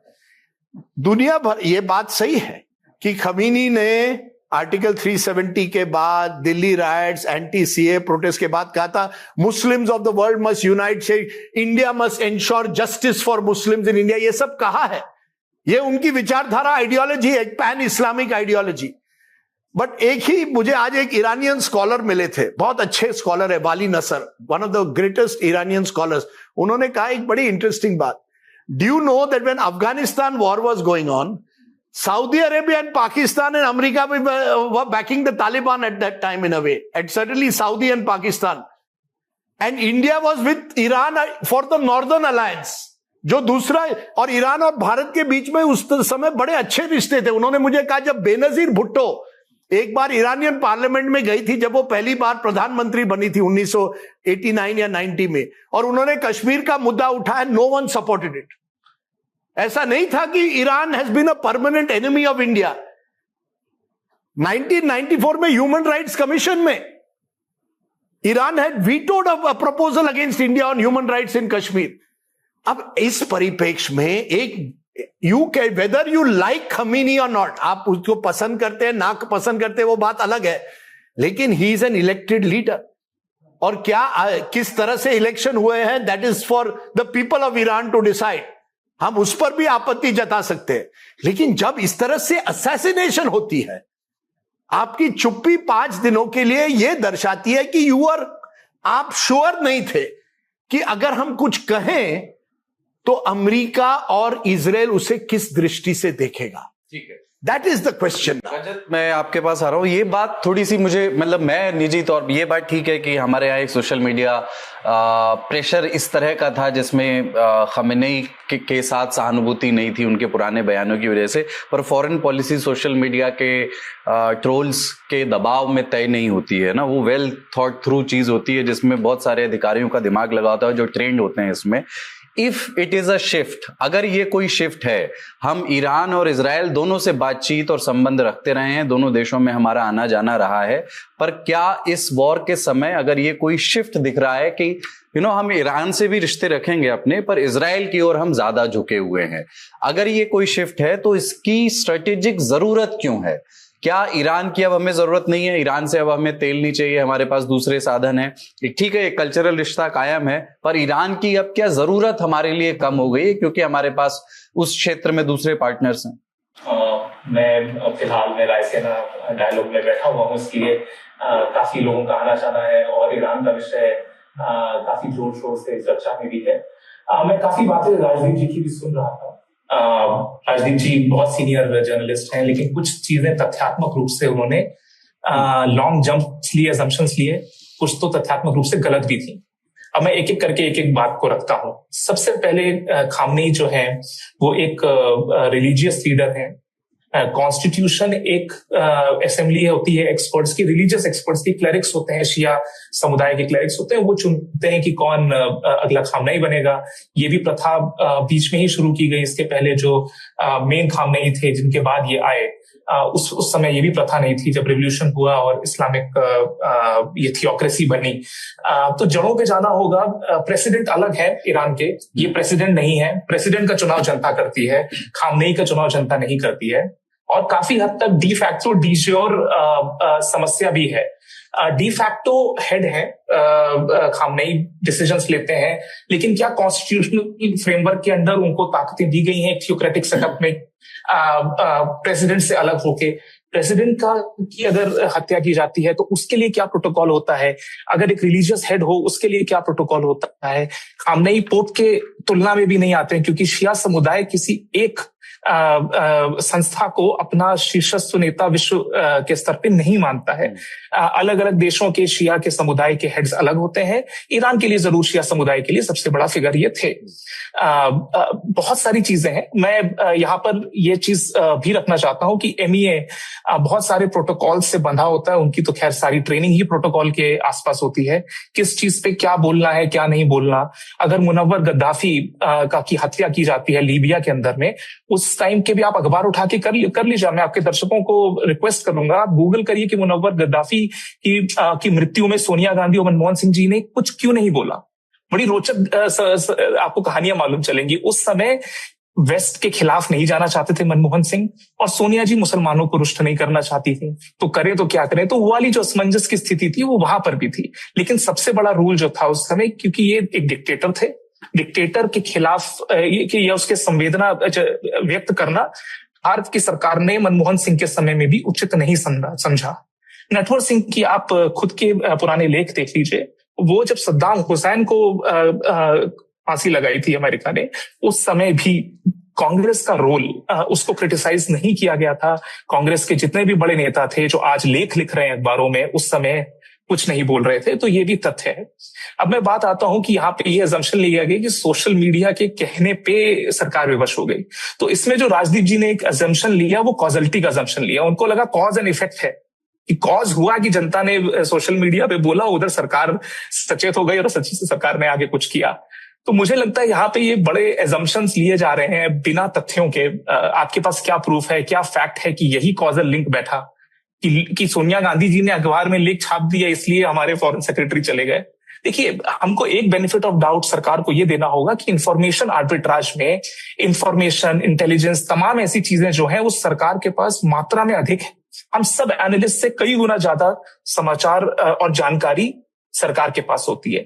कौन से ऐसे इनडायरेक्ट चैनल्स के माध्यम से खामनेई भारत के निजी आंतरिक विषयों पे नाक डाल रहे थे, क्यों यहाँ पर आके लोगों को के बारे में कमेंट कर रहे थे। हमारे जो सिटीजन्स हैं, माइनॉरिटी हो मेजॉरिटी हो, उनमें बोलने वाले वो कौन होते हैं, और ये तो प्रत्यक्ष रूप से बोल रहे हैं। अंदर ही अंदर क्या क्या चीजें कर रहे हैं। कारगिल में बड़ा शिया समुदाय है, कारगिल में कैसे इन्फ्लुएंस करने की कोशिश करें। तो देखिए, कई चीजें जो होती हैं रॉ IB इंटेलिजेंस के दायरे में होती हैं, वो चीजें पब्लिक में डिस्कस नहीं होती हैं। अगर एक भारत ने एक डिसीजन लिया है कि ईरान से किस लेवल की हमको ट्रांजैक्शनल रिलेशनशिप रखनी है, उतनी ही रखनी चाहिए। और मैं एक चीज और बोलूंगा, Organisation of Islamic Countries OIC सबसे बड़ा इस्लामिक देशों का संगठन होता है। एक कंडमनेशन का मैसेज नहीं आया OIC से। OIC का पूरा एक जनरल सेक्रेटेरिएट बैठता है, उन्होंने खामनेई के विषय में कुछ नहीं बोला। तो ऐसे कई सारे विषय हैं जहां पे आप खोलने की कोशिश करेंगे, तुर्की और ये सब एक दो देशों को छोड़ के आपको कोई नहीं दिखेगा जो कि आके खामनेई के लिए संवेदना व्यक्त कर रहा हो। और मैं जानना चाहता हूं सोनिया गांधी जी से, आपने जिस तरह से आंसू बहाने की कोशिश करी इस विषय पे, आप मुझे ये बताइए कि जितनी विमेन के अगेंस्ट में वायलेंट एक्टिविटीज हुई हैं, जितना उनको प्रताड़ित किया गया ईरान के देश में, क्या आपने उसको एक सिरे से नजरअंदाज कर दिया जस्ट बिकॉज उनकी मृत्यु हुई और अमेरिका ने हत्या की है? मैं बिल्कुल इस चीज के अगेंस्ट में हूं कि अमेरिका के साथ कंप्लीटली आपको स्ट्रेटेजिक अलाइनमेंट कर लेना चाहिए, बिल्कुल नहीं। अपनी इंडिपेंडेंस, स्ट्रेटेजिक ऑटोनॉमी रखनी चाहिए, बट इसका मतलब ये नहीं कि आप पुराने पाप भूल जाएं और सिर्फ डोमेस्टिक पॉलिटिक्स के लिए, सिर्फ आपको तुष्टीकरण की राजनीति करनी है, उसी को एक्सटेंड करने के लिए आप लाके लेख लिख रही हैं। इसके पहले आपसे लेख नहीं लिखे। लास्ट बात में आता हूं, जब ये शिप की बात जो हुई और कई सारे पुराने डिप्लोमैट्स ने, राइट विंग की वॉइसेस ने भी बोला और मैं भी बोलता हूं ये चीज कि इंडिया का बहुत स्ट्रिक्ट और हार्ड रिएक्शन होना चाहिए। जो अमेरिका ने किया, हमारे वाटर्स के बीच में आके किया, हमारी सर्कल ऑफ इन्फ्लुएंस को आके चैलेंज किया, एक मित्र देश, एक क्वाड का मेंबर देश, उसको ये चीज नहीं करनी चाहिए। लेकिन यहाँ पे बोला गया कि भारत ने रिएक्शन दिया पब्लिक प्रेशर से, सोशल मीडिया के प्रेशर से। तो मैं तथ्य के रूप में एक चीज रखना चाहता हूं, 5:18 पे डिस्ट्रेस कॉल जाती है ईरानियन शिप से। सुबेरे इंडियन नेवी ने रैपिड एक्शन में आके 10 बजे तक उसके हवाई जहाज वाटर्स में लाइफ सेविंग बोट्स को लेके घूम रहे थे। जहां पर भी सपोर्ट चाहिए थी, सेलर्स जो डूब रहे थे उनको लाइफ सेविंग राफ्ट दी जा सके। कि भारत की टॉप मोस्ट लीडरशिप अगर अलाइंड नहीं होती तो क्या 3-4 घंटों में निर्णय लिया जा सकता था कि एक सॉर्टी के लिए पूरा एक एयरप्लेन तैयार होता है इंडियन नेवी का? तो हम लोगों को ऐसी बातें नहीं करनी चाहिए जिसमें कि फुल नॉलेज नहीं हो और हम लोगों को ये लग रहा है कि नहीं हमने कुछ नहीं किया, सब कुछ जो किया श्रीलंका ने किया। बिल्कुल श्रीलंका करेगा, उसका इंटरनेशनल वाटर्स के अंदर में हुआ। एक शिप तो उसके इकोनॉमिक जोन के बिल्कुल अंदर में थी, इसको उन्होंने पूरी तरह रेफ्यूज दिया। बिल्कुल हमारे प्रेसिडेंट ने होस्ट किया था ईरानियन वेसल को वाइजैक के अंदर। हमारा रिएक्शन स्ट्रांग होना चाहिए और मुझे लगता है बहुत माध्यम होते हैं। ट्रंप ट्रुथ सोशल के अलावा भी बहुत सारे डिप्लोमेटिक तरीके होते हैं जिसकी हमारी भारत सरकार और एमईए अभ्यस्त है। उन डिप्लोमेटिक टूल्स को कैसे यूज करना है, कहां पे फर्म जवाब देना है और कितनी चीजें आके मीडिया में प्रत्यक्ष रूप से डिस्कस करनी है। इसीलिए मैं बोलूंगा एक लाइन ये है कि सरकार के पास इंफॉर्मेशन आर्बिट्राज है, उनको बहुत ऐसी चीजें पता है जो कि हम लोगों को जनरली नहीं पता होती हैं। तो हमें बेनिफिट ऑफ डाउट देना चाहिए। वो विचार रहे हैं, सोच रहे हैं, इंडिपेंडेंट की सोशल मीडिया में हम सब लोग क्या चर्चा करते हैं। ठीक है, वो वाली बात से मैं भी सहमत हूं कि सोशल मीडिया के जरिए फॉरेन पॉलिसी के डिसीजन संभवतः नहीं लिए जाते होंगे, पर ठीक है, कुछ डोमेस्टिक पॉलिटिक्स तो असर करती ही होगी फॉरेन पॉलिसी को। प्रणय, मुझे थोड़ा आप ये समझाइए, जब ये उन सर्कल्स में डिप्लोमैट्स के बीच जब ये तय होता है, जब इस तरह के फैसले किए जाते हैं, राजदीप जी कह रहे थे कि उन्हें किसी ने बताया कि सारे दूतावासों को ये मैसेज दिया गया कि खमेनेई की मृत्यु पर आपको कोई स्टेटमेंट नहीं देना है अभी, जब तक कहा ना जाए। ये वर्क कैसे करता है, ये पूरा कम्युनिकेशन का चेन, ये मंथन कहाँ होता है, कहाँ डिसीजंस होते हैं, कैसे ये तय किया जाता है कि लैंग्वेज क्या होगी? जब जैसे अब जो विक्रम मिस्री वहां लिख करके आए हैं, उस लिखे हुए में भी आप देखें तो पवित्र आत्मा की शांति की दुआ है ना, उसमें भी खमेनेई का नाम नहीं लिखा हुआ या कोई कंडेमनेशन जैसा नहीं है। तो वो भाषा कैसे तय होती है, वो थोड़ा सा बताइए। देखिए, आमतौर पर जितने भी दूतावास हैं वो हेडक्वार्टर के साथ संपर्क में रहते हैं, और ये कोई भारत की बात नहीं है, दुनिया के हर देश के दूतावास अपने हेडक्वार्टर के साथ संपर्क में रहते हैं, और खासतौर पर ऐसे विषयों को लेकर जिन पर एक स्पष्टता की दरकार होती है। क्योंकि जब आप किसी दूसरे देश में मौजूद होते हैं तो आपको एक क्लैरिटी नहीं है कि हेडक्वार्टर ने इस मामले को लेकर क्या स्टैंड लिया है। तो आप पूछेंगे कि भाई ईरान हमारा मित्र देश है, ईरान ब्रिक्स में हमारा सहयोगी देश है, ईरान SCO के अंदर हमारा साथी सदस्य देश है, तो इस मामले को लेकर क्या स्टैंड लेना है। क्योंकि ईरानियन एम्बेसडर अभी मिले थे, मान लीजिए कि आप ही एम्बेसडर हो और ईरानियन एम्बेसडर आपको कल मिले हो और कहें कि हमने कंडोलेंस बुक रखा है और हम सब लोगों से अपेक्षा करेंगे कि आप आएं, तो आप अपने हेडक्वार्टर से परमिशन लेना चाहेंगे या पूछेंगे कि भाई हमारा स्टैंड क्या है, हम क्या करना चाहेंगे। निश्चित रूप से दिल्ली के अंदर इन चीजों का मंथन होता है, जिसका भी रजत जी जिक्र कर रहे थे। तमाम चीजों को तौला जाता है, देखा जाता है, आकलन किया जाता है, और उसके बाद फिर ये तय किया जाता है कि भाई हमारा जो स्टैंड होगा वो ये होगा इस चीज को लेकर। इसीलिए आपने देखा कि कई विषयों के ऊपर हमारे राजदूत अलग से इंटरव्यू नहीं देते, वो नहीं बोलते। विदेश मंत्रालय के जो प्रवक्ता हैं वो एक डेजिग्नेटेड अधिकारी है जो पूरे मंत्रालय की तरफ से, भारत सरकार की तरफ से वो अपना एक बयान देते हैं, अपनी एक स्थिति स्पष्ट रखते हैं। ये रहा तकनीकी पहलू। और स्वाभाविक रूप से जब इस तरीके की कोई फ्लूइड सिचुएशन होती है या इवॉल्विंग सिचुएशन होती है, उस समय में लाजमी है कि वो जो आउट स्टेशन के अंदर पोस्टेड एम्बेसडर होगा या हाई कमिश्नर होगा, वो हेडक्वार्टर से क्लैरिटी मांगेगा। उससे कहा गया होगा कि, ये मेरी जानकारी मैं के आधार पर नहीं कह रहा हूं, पर मैं सामान्य एसओपी के आधार पर कह रहा हूं कि सामान्यतया यही होता है कि कहा जाता है कि जब गवर्नमेंट इस पे डिसाइड कर लेगी, you will be conveyed at an appropriate time. तो यह संभव है कि यह हुआ हो, चूंकि सिचुएशन बहुत तेजी से इवॉल्व हो गई है। पहली बात यह कि जैसा राजदीप जी भी अभी कह रहे थे, ये सबसे पहले खबर, चूंकि मैं उस समय स्टूडियो में मौजूद था, और जैसे ही खबर आई, इजराइल के प्रधानमंत्री बेंजामिन नेतन्याहू सामने आते हैं और वो ये दावा करते हैं कि ऐसी संभावना है, ऐसी हमें खबर मिल रही है कि हो सकता है कि अयातुल्लाह अली खमनेई जो हैं वो हमारी बमबारी के अंदर नहीं रहे, उनको खत्म कर दिया गया है। निश्चित रूप से एक ईरान के लिए एक शत्रु देश का प्रधानमंत्री यह दावा कर रहा है, जब तक कि आपके पास इसका वेरिफिकेशन नहीं हो आप वेट करेंगे, आप तत्काल जंप नहीं करेंगे। तो 28 से 1 मार्च तो वैसे ही हो गया, जब तक कि ईरान की प्रतिक्रिया आई और ईरान ने उस चीज को कंफर्म किया। और उसके बाद अगर आप भारत सरकार के बयान को देखें कि पूरे पश्चिम एशिया की सिचुएशन को लेकर, क्योंकि ये सिचुएशन क्या है, इवॉल्विंग सिचुएशन है, और उसके अंदर भारत सरकार का बयान जो है वो लगभग 48 घंटे के अंदर, आप कह सकते हैं कि 48 घंटे बाद एक बयान सामने आया। राजीव जी बिल्कुल ठीक है इस मामले के अंदर कि उस पूरे बयान के अंदर खमनेई का कोई जिक्र नहीं है, ईरान की टेरिटोरियल सॉवरेनिटी, इंटीग्रिटी, उसके वायलेशन का, उसको लेकर कुछ नहीं है, ईरान के समर्थन में ऐसा कोई बयान नहीं है, बल्कि पूरे पश्चिम एशिया के हालात पर चिंता है। आपको ये लगता है ये पॉलिसी शिफ्ट है, इस तरह का रुख रखना, खमनेई का जिक्र ना करना, इस जोखिम को लेना कि हम इजराइल के साथ दिखने में अब हिचकिचाते नहीं, अनकंफर्टेबल नहीं है अगर हमें इजराइल और अमेरिका के साथ रखा जाए बजाफ्ते ईरान के साथ? देखिए, ये आमतौर पर फॉरेन पॉलिसी का डिलेमा रहा है, भारत की विदेश नीति का ये डिलेमा रहा है। इस पर आपके, मेरे, राजदीप जी के और बहुत सारे लोगों के विचार अलग अलग हो सकते हैं कि भारत को क्या करना चाहिए, भारत ने क्या किया, उसका आकलन और उसका एनालिसिस किया जाता है। 2003 में राजदीप जी को अच्छे से याद होगा, जब इराक के अंदर, या रजत जी को भी याद होगा, इराक के अंदर जब अमेरिकी फौजों का इन्वेजन हुआ था, सद्दाम हुसैन को हटाया गया था सत्ता से, और उसके बाद सद्दाम हुसैन का ट्रायल भी चला था।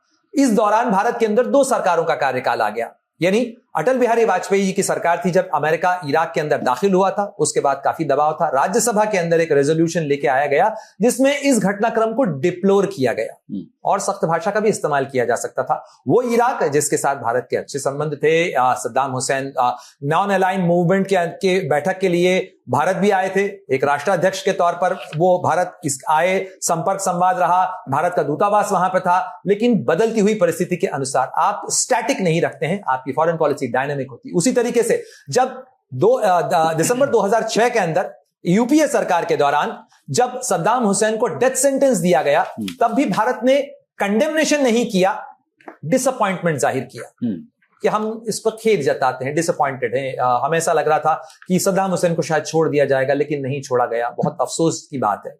तो वो अफसोस जताया गया। तो उसके आधार पर भी देखा जा सकता है अब क्यों, कैसी भाषा लिखी जानी चाहिए, क्या ये लिखा गया, ये क्यों नहीं लिखा गया, और वो लिखा जाता तो और ज्यादा बेहतर होता। तो इसको लेकर तो हमेशा बहस हो सकती है, क्योंकि मेरी कॉपी अगर आप जांचेंगे तो अलग आपकी टिप्पणी होगी, राजदीप सर जांचेंगे तो कुछ और अपेक्षा करेंगे, और मैं लिख रहा हूं तो मेरा आकलन एक अलग है। तो इस पे तो डिफर हो सकता है। हाँ, मैं जरा, क्योंकि मेरे दोस्त रजत सेठी ने मेरे 2-3 बातों पर अपनी आपत्ति जता दी, मैं उनको क्लैरिफाई करूं। पहले, ये कांग्रेस बनाम बीजेपी मैंने कभी नहीं कहा। ये कहते हैं कांग्रेस ने क्या किया सद्दाम हुसैन के टाइम पे, कांग्रेस ने क्या किया मुअम्मर गद्दाफी के टाइम पे। कांग्रेस बीजेपी छोड़िए, एक तो पहली बात मैं इनको बता दूं, 2011 में जो NATO backed military intervention Libya में हुआ था, उसका रेजोल्यूशन पार्लियामेंट में पास हुआ था कंडेमिंग इट, इंटरवेंशन इन लिबिया। जब नेटो वहां लिबिया में चली गई थी, उसका खंडन भारतीय पार्लियामेंट में ने किया था। अब तो पार्लियामेंट कुछ करती नहीं है, तब करती थी। मेरा यह कहना है, आप डिस्टिंग्विश, मैं तो डिस्टिंक्शन करता हूं, खामिनी आपको पसंद है ना पसंद है, वो आपके भारत के खिलाफ है, ये रजत सेठी माने, बीजेपी माने, कोई भी माने, कई लोग मानेंगे, कई लिबरल लोग मानते हैं कि ऐसा कैसा नेता हो सकता है जिन्होंने महिलाओं के खिलाफ इतने अत्याचार के, मान गए, don't you can treat Khomeini in what ever way you want, but regime है, आप उसे डी फैक्टो हेड, अब वो प्रेसिडेंट है, डी फैक्टो हेड है, जो भी है, he is the de facto head of Iran. Iran is a sovereign country, Iran की एक टेरिटोरियल इंटेग्रिटी होती है। ये रेजिम चेंज का मामला है। आप मुझे बताइए, कल अगर ये देखिए, अमेरिका जो है ना, जो उनके खिलाफ होता है वो उसे निकालने की कोशिश करते हैं, फिर वो वेनेजुएला हो या ईरान हो, ये तो लंबा उनका इतिहास रहा है। आज वो आसिम मुनीर, जनरल आसिम मुनीर पाकिस्तान के टेरर एक्सपोर्ट कर रहे हैं, इस्लामिक रेडिकलिज्म एक्सपोर्ट कर रहे हैं, हमारे खिलाफ टेरर कर रहे हैं, और आप उनके साथ डोनाल्ड ट्रंप उनको लंच दे रहे हैं व्हाइट हाउस में। वो सब ठीक है, लेकिन मेरा सिर्फ इतना कहना है, we should have issued a stronger statement in my view, humble view, against regime change. आप distinguish करिए ना between the individual Khamenei and regime change. Number 2, इनका कहना है कि ये सोशल मीडिया या सोनिया गांधी या इसका कुछ इंपैक्ट नहीं हुआ है।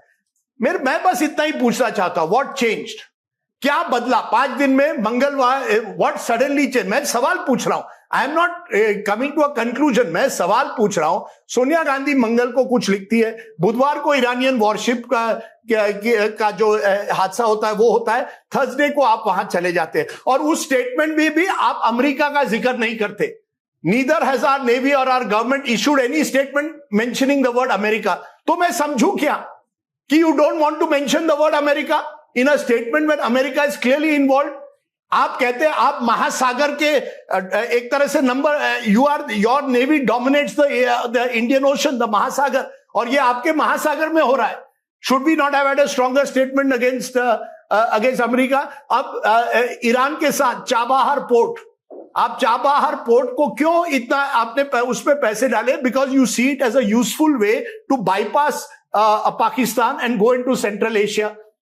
अब पिछले बजट में फरवरी 1, 2026 में एक पैसा नहीं दिया आपने चाबहार पोर्ट के लिए। So what is the message going on? That America is dictating terms, कि अमेरिका डिसाइड करेगा आप चाबहार पोर्ट में क्या करेंगे क्या नहीं करेंगे? Will America decide that when that they can shoot down or they can torpedo a ship in Indian Ocean, और आप उनका नाम नहीं लेंगे? I am only asking questions to Rajat Sethi.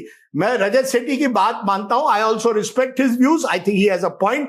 कोई इसमें कांग्रेस वर्सेस बीजेपी मत करिए। कांग्रेस के जमाने में भी सद्दाम हुसैन, मुअम्मर गद्दाफी को आपने इंडिविजुअली कंडेम, उनके साथ सहानुभूति नहीं जताई होगी, but parliament did pass a resolution in 2011 even on Iraq, there was a strong statement against the way the Americans were involved. आज वो भी आप नहीं करते हैं। ठीक है, that is my problem with Rajat Sethi, which is she must answer for me. What is it that we don't want to say about America? मैं रजत जी के पास जा रहा हूं, बट एक बात जो मुख्य सवाल जिस पर मैं लेकर के वापस आना चाहता हूं इस बातचीत को, रजत भी अपनी बात कह लेंगे, क्यों आखिर ऐसा हो रहा है कि भारत की विदेश नीति में यह महसूस किया जा रहा है कि हम ईरान से थोड़ा दूर भी दिखेंगे तो हमारा काम चल जाएगा? सुहासिनी हैदर कवर करती इंटरनेशनल पॉलिटिक्स, द हिंदू में उन्होंने एक आर्टिकल लिखा, उसके उन्होंने 4-5 पॉइंट्स अपनी समझ से गिनाए हैं। एक ये कि इजराइल से हमारे रिश्ते बढ़े हैं, प्रधानमंत्री अभी वहां होकर के आ गए हैं, हम अपना कारोबार स्पेशली डिफेंस की पार्टनरशिप्स बढ़ाना चाहते हैं, तो ईरान जाहिर है कि वो राइवल है इजराइल का, तो ईरान से हमारे रिश्ते पहले जैसे नहीं होंगे। पर ज्यादा बड़ी समस्या ये है कि वहां हमारे जो है ईरान के साथ आर्थिक रिश्ते अब बहुत कमजोर हो गए हैं। जब से सैंक्शंस लगे हैं हम ईरान से तेल तो खरीद नहीं पा रहे हैं। चाबहार चूंकि वो जगह ही ईरान इतने पिछले लंबे समय से एक हॉस्टाइल जगह बन करके रह गया है, तो हमारा चाबहार प्रोजेक्ट कोई बहुत सुंदर और सफल अवस्था में है नहीं।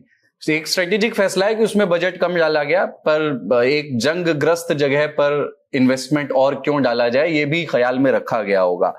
2018 में दोनों देशों के बीच 17 अरब डॉलर का कारोबार होता था ईरान और भारत में, 2025 में वो 1.6 अरब डॉलर रह गया है। तो हमें ईरान, ये तो हमारे रिश्ते आर्थिक तौर पर भी घट रहे हैं। फिर ये बात भी है कि खामेनेई ने हमारी घरेलू राजनीति के संबंध में कुछ ऐसी बातें कही जो उन्हें नहीं कहनी चाहिए थी, जो इंडियन पॉलिटिक्स के संबंध में हमारा आंतरिक मसला था वो उन्होंने कहा। दूसरा ये है कि जो खाड़ी देश हैं जिनसे ईरान की एक सहज स्पर्धा रही है, जो अरब देश हैं, उनसे हमारे रिश्ते बहुत अच्छे रहे हैं। 1 करोड़ भारतीय वहां रहते हैं, उनको रोजगार मिला हुआ है, और बाद के दौर में हम डोनाल्ड ट्रंप के समय में हम अमेरिका को नाराज करने का जोखिम नहीं लेना चाहते हैं, ये भी लिखती हैं सुहासिनी हैदर। तो ये मोटा मोटी ये कहती हैं एक तरह से कि भारत को अब ईरान के, ऐसा लगता है कि भारत को अब ईरान की जरूरत भारत की विदेश नीति में के नीति नियंता ये महसूस कर रहे हैं कि अब उतनी नहीं है जितनी एक समय में हुआ करती थी। डोनाल्ड ट्रंप एरा चला जाएगा, वहां कोई नई रेजीम आ जाएगी, तब देखा जाएगा, फिर से रिश्ते बनाए जा सकते हैं, क्योंकि कल्चरल और एंशिएंट रिश्ते तो हैं ही। रजत जी, देखिए, रिश्ते इवॉल्व होते हैं, चेहरे बदल जाते हैं। आपको ये इंश्योर करना, जैसा बांग्लादेश में देखा, काफी समय तक हमने शेख हसीना जी का साथ दिया, बट जब परिस्थितियां वहां की बदली तो देश का हित अपने एरोगेंस में, ईगो में लाकर देश को नुकसान नहीं पहुंचाया जा सकता है। इसीलिए बीएनपी के साथ रिश्ता हमने बनाया। हमारी बड़ी पुरानी कड़वाहट है बीएनपी के साथ 2005-6 में जब रिश्ते गड़बड़ाए थे बांग्लादेश भारत के, बट हमने फिर से खुले दिल से एम्ब्रेस किया, क्योंकि आप व्यक्तिगत ईगो नहीं लाते हैं फ्रेमवर्क में। और मैं यहाँ पे फिर से बोलूंगा, आप एक कंपैरेटिव असेसमेंट करिए। पहले तो मैं चाबहार का क्वेश्चन एड्रेस करता हूँ। देखिए, चाबहार में 2 टर्मिनल थे, भारत जितना प्रयास कर सकता था किया। एक टर्मिनल चाइना ने उसको भी लीज कर लिया हमसे, और ईरान ने भी बड़े उत्सुकता से उसको, चाइना को वो एक टर्मिनल हैंडओवर कर दिया हमारी नाक के नीचे। अब दूसरा टर्मिनल है, भारत खुद जाके शिप्स, भारत सरकार तो चलाने नहीं लगेगी, आपको प्राइवेट सेक्टर का इन्वॉल्वमेंट चाहिए। समस्या ये होती है कि प्राइवेट सेक्टर डरता है कि इंटरनेशनल सैंक्शंस होंगे। भारत सरकार अगर बायलैटरल लेवल पे चाहे भी कि चाबहार पोर्ट में हम इन्वेस्ट करने को तैयार हैं, हम आपको सपोर्ट देने को तैयार हैं, पर जब तक प्राइवेट सेक्टर का शिपिंग लाइंस नहीं बनेंगी, शिप्स नहीं डिप्लॉय होंगी, कंटेनर वेसल्स नहीं होंगे और बायलैटरल ट्रेड नहीं होगा, जो कि प्राइवेट एंटिटीज के बीच में ही होता है, तब तक आप शुरू कैसे करेंगे? आप प्रयास आपके निरर्थक रहेंगे। और यहाँ पे आते आते इसलिए चाबहार इसलिए हाशिए पे है क्योंकि उसके बाकी प्राइवेट सेक्टर की जो चॉइसेस हैं उसकी वजह से, नंबर 1। नंबर 2, ये बात उठी कि हम लोगों का रवैया जो है, हम लोगों ने प्रत्यक्ष रूप से किया नहीं। एक तो पार्लियामेंट का सेशन होगा तो सरकार की क्या रवैया रहता है, ये तो देखने वाली बात है। हो सकता है कि वहां पे टेबल करे, जो चीज भविष्य में होने वाली है या नहीं, उसको हम अभी से बैठ के कैसे प्रेडिक्ट कर सकते हैं, नंबर 1। नंबर 2, आप चाइना को देखिए। एक चाइना और पाकिस्तान की भी तुलनात्मक स्टडी करिए कि उन्होंने ईरान के विषय में क्या क्या बोला है। चाइना तो खुलेआम पे बोलता है, अमेरिका खुद बोलता है कि चाइना हमारा दुश्मन है, जियो स्ट्रेटेजिक राइवल है। तो चाइना ने आके खुलेआम क्यों नहीं ईरान का सपोर्ट कर दिया? क्यों नहीं उनको जाके आर्म्स वेपन सब सप्लाई करता था? आप करके दिखाए। देखिए, एक होता है, एक प्रैक्टिकल पर्सपेक्टिव होता है कि आप कितने आप एग्स एक बास्केट में डालना चाहते हैं। चाइना, पाकिस्तान ने खुल के बोला कि हम वो नहीं करेंगे, और उन्होंने भी वेस्टर्न की ताकतों के सामने एक बड़ा ढीला सा रिस्पांस दिया, और वो रिस्पांस देके चाइना की सरकार भी शांत हो गई। कोई ट्रेड नहीं हो रहा, कुछ भी नहीं हो रहा है वहां पर। और जो रशिया जैसी कंट्री जो कि ओपनली अलाइड थी ईरानियन कॉज के लिए, और ईरान और रशिया में एक अच्छा क्लोज स्ट्रेटेजिक पार्टनरशिप भी थी, आप उसका हाल देखिए। रशिया क्या डिफेंड कर पा रहा है? उसका तो फ्रंट खुद ही खुला हुआ यूक्रेन के लेवल पे। तो मुझे लगता है कि भारत को फ्रेमवर्क के तहत अपने arrogance, ideological positions, domestic politics, इससे हटके सिर्फ एक चीज के आगे झुकना चाहिए, वो है देश के हित। देश के हित की जो कैलकुलेशंस होते हैं बड़े क्रूड होते हैं। वो आपको इमोशनल लेवल पे शायद पसंद ना आए, अरे बताओ खामनेई को जाके जमीन के नीचे मार दिया, ये कर दिया, वो कर दिया, तो आप इमोशनल डिसीजन नहीं ले सकते। आपको ड्राइंग टेबल पे जाना होगा और बड़े हार्ड कैलकुलेशंस करने होंगे, टैक्टिकल लेवल पे और लॉन्ग टर्म स्ट्रेटेजिक लेवल पे, कि करना क्या है। और मुझे लगता है कि बहुत सारे लोग, इसीलिए फॉरेन पॉलिसी इतना आसान नहीं, लोग अपनी जिंदगी लगा देते हैं, कितनी पीएचडी करनी पड़ती है समझने के लिए, क्योंकि ये मल्टी डायमेंशनल चेस गेम है। इसको समझना इतना आसान नहीं है, और एक्सपर्ट्स को इसीलिए रखा जाता है। कोई आम आदमी उठ के फॉरेन पॉलिसी को संभालेगा तो आउटपुट उसका सब ऑप्टिमल हो। इसीलिए एक्सपर्ट्स को अपना काम करने देना चाहिए। वो सब भारत के हित के लिए है, ऐसा हम एज्यूम करते हैं। हमारे जितना भी एमबीए का स्टाफर्स हैं, आईएफएस ऑफिसर्स हैं, वो देश के हित को झुकने नहीं देंगे। और ऊपर से पॉलिटिकल लीडरशिप कोई भी फॉरेन की हो, वो देश के हित को सर्वोपरि रखना चाहेगी। तो we should not call that assumption out इतना आसानी से। एक गलती ईरान ने, मैंने कांग्रेस बीजेपी की बात नहीं की। जी, एक गलती मुझे लगता है ईरान ने की, कि जब उन्होंने बाकी गल्फ नेशंस को टारगेट किया, जैसे ही यूएई हो, कतर हो, बहरीन हो, कुवैत हो, जहां कई इंडियंस रहते हैं, 10 million Indians are living across the Gulf, तो फिर भारत की पहली एक तरह से जवाबदेही होती है कि अपने इंडियंस की जिंदगी को बचाया जाए। That becomes the top priority. आपको याद होगा जब इसी तरह से इराक ने कुवैत में इन्वेजन की थी, our first priority was to protect the interest of Indians living in Kuwait. There I will consider, जो रजत कहते हैं, देखिए इतने भारतीय वहां रहते हैं, अगर ईरान वहां मिसाइल्स डालता है, अपने ड्रोन्स डालता है, तो भारत को नेचुरली पहले तो कहना पड़ेगा कि हमारे भारतीयों की जिंदगी हमें बचानी है, दैट इज फर्स्ट प्रायोरिटी। और मैं ये भी मानता हूं कि कभी कभी डिप्लोमेसी में आप ज्यादा बोल नहीं सकते, आपको कई चीजें पर्दे के पीछे करनी पड़ती है, और अगर भारत वही कर रहा है तो दैट इज गुड। पर एक ना एक दिन कुछ ना कुछ रेड लाइन अमेरिका के बारे में आपको ड्रॉ करनी पड़ेगी। आज भी देखिए स्टेटमेंट क्या आया है यूएस ट्रेजरी सेक्रेटरी का, वी विल अलाउ इंडिया, हम इंडिया को परमिशन दे रहे हैं कि 30 दिन आप तेल जो है रशिया से खरीद सकते हैं। हालांकि भारत ने अपना तेल डिपेंडेंस रशिया पे कम किया, लेकिन अभी भी 20% इन जनवरी के महीने में रशिया से आ रहा था। लेकिन इस तरह का स्टेटमेंट आना, मैसेज क्या जाता है, उस मैसेज को कहीं ना कहीं हमें कॉल आउट करना पड़ेगा। आज नहीं तो कल ये नहीं चलेगा, नहीं नहीं बाबा अमेरिका का शब्द मत लो, उन्होंने वॉरशिप को गिरा दिया इंडियन ओशन में, नहीं नहीं but America must not be mentioned. ये जो डर लगता है कि ट्रंप को आप खफा मत करिए, ट्रंप क्या कर सकता है, अरे Trump is not the big boss of India. ये बात तो रजत सेठी और मैं दोनों मुझे लगता है मानते हैं, बिकॉज द मैसेज गोज, और गलत मैसेज जा रहा है। और मुझे लगता है उस मैसेज को कम से कम किसी भी तरह से भारत को एक तरह से स्ट्रांग मैसेज, पार्लियामेंट सेशन आ रहा है, शायद उसमें मैसेज आ जाए कि एक रेड लाइन तो होनी चाहिए। रजत मानते हैं कि नहीं? अब ये पहली बार नहीं है कि डोनाल्ड ट्रंप या उनके स्टाफ की ओर से, प्रेस सेक्रेटरी की ओर से या उनके किसी और सहयोगी की ओर से ऐसी भाषा का इस्तेमाल किया गया है भारत के लिए, कई बार प्रधानमंत्री के लिए भी, जिस पर हमने रिएक्ट ना करना चुना है, क्योंकि मतलब कई लोगों ने उसकी व्याख्या ऐसे की कि यार इस तरह की बात पर जो है चुने हुए प्रतिनिधि रिएक्ट नहीं किया करते हैं। लेकिन जब अलाउ जैसा शब्द आ जाता है तो लगता है कि यहां पर तो एमईए को आकर के कहना चाहिए कि आप इजाजत नहीं दे रहे हैं, हमारी ऑटोनॉमी है, हमारी फॉरेन पॉलिसी स्वतंत्र है। नहीं, आपकी बात बिल्कुल सही है और राजदीप जी भी ठीक बोल रहे हैं। और मुझे लगता है जब शिप्स की बात आती है, रशियन ऑयल ऑलरेडी हमने लेना शुरू कर दिया था, उसको आके रेट्रोस्पेक्ट में इन्होंने कोर्स करेक्ट किया कि हम अलाउ करते हैं 1 महीना के लिए। तो ये दादागिरी, ये जो शब्दों का जो चयन कर रहा है अमेरिका, ये अपने आप को एक्सपोज कर रहा है और कोई भी देश इससे इत्तेफाक नहीं रखता। आप ग्रीनलैंड को, आप अपने कनाडा जैसे साथ, कनाडा क्यों भारत के साथ रिलेशन बना रहा है? क्योंकि आपने उसको 6 महीने तक तो गवर्नर बोला प्राइम मिनिस्टर को, वहां पे उसको 51st स्टेट बोला। आप खुद ही दूर कर रहे हो। अगर आप सुसाइड पाथ पे हो तो आप खुशी से करो सुसाइड। आपके हर सुसाइड के रिएक्शन पे हम क्यों रिएक्शन दें? अगर अमेरिका के लोगों ने ये चुना है कि ये आदमी अगर उनका प्रतिनिधित्व कर सकता है तो गुड लक विद दैट। हम क्यों आके अपनी गरिमा को लोअर करें उनके आगे? मुझे लगता है छोड़ देना चाहिए। और हमें मालूम है कि यूरोप ने आज हमसे जिस तरह से बायलैटरल रिलेशनशिप प्रागड़ करी है, एक ट्रेड एग्रीमेंट साइन हुआ है, नेट हमारा ही फायदा है। और आके अगर ये रायसेना में ही बोल के गए उनके डेप्यूटी सेक्रेटरी ऑफ स्टेट कि हम भारत को अलाउ नहीं कर सकते हैं, चाइना नहीं बनने देंगे दोबारा। आप कौन होते हैं? आपने एक तो चाइना और भारत को, एक तरफ डेमोक्रेसी है, दूसरी तरफ कम्युनिस्ट स्टेट है, आपने दोनों को एक पटल पे लाके रखा कैसे? बट ये खुद को एक्सपोज कर रहे हैं। इसमें भारत और भारत की जो एक गरिमा है, एक जो मॉरल स्टेचर है, उसको क्वेश्चन नहीं कर रहे हैं, ऐसा मुझे पूरा भरोसा है। और बहुत लोगों ने जो बोला है इनका मजाक ही उड़ा है। डेप्यूटी सेक्रेटरी ऑफ स्टेट ने जो बोला है यहाँ पे, उसकी कड़ी निंदा हुई है। और मैं आपको बता सकता हूँ दबे स्वरों में ही, और ये चीज डिप्लोमेटिक तरीके से भी रिफ्लेक्ट होगा, भारत को तो तैयार होना चाहिए कि अपनी डिप्लोमेसी, अपनी स्ट्रेटेजिक इंटरेस्ट को माइनस अमेरिका के अराउंड प्लानिंग करने की, अपनी स्ट्रेटेजिक कैपेबिलिटी बनाने की। ऑफकोर्स पूरा ये दुनिया ताकत लगाएगा कि ये भारत विकसित भारत ना बन सके।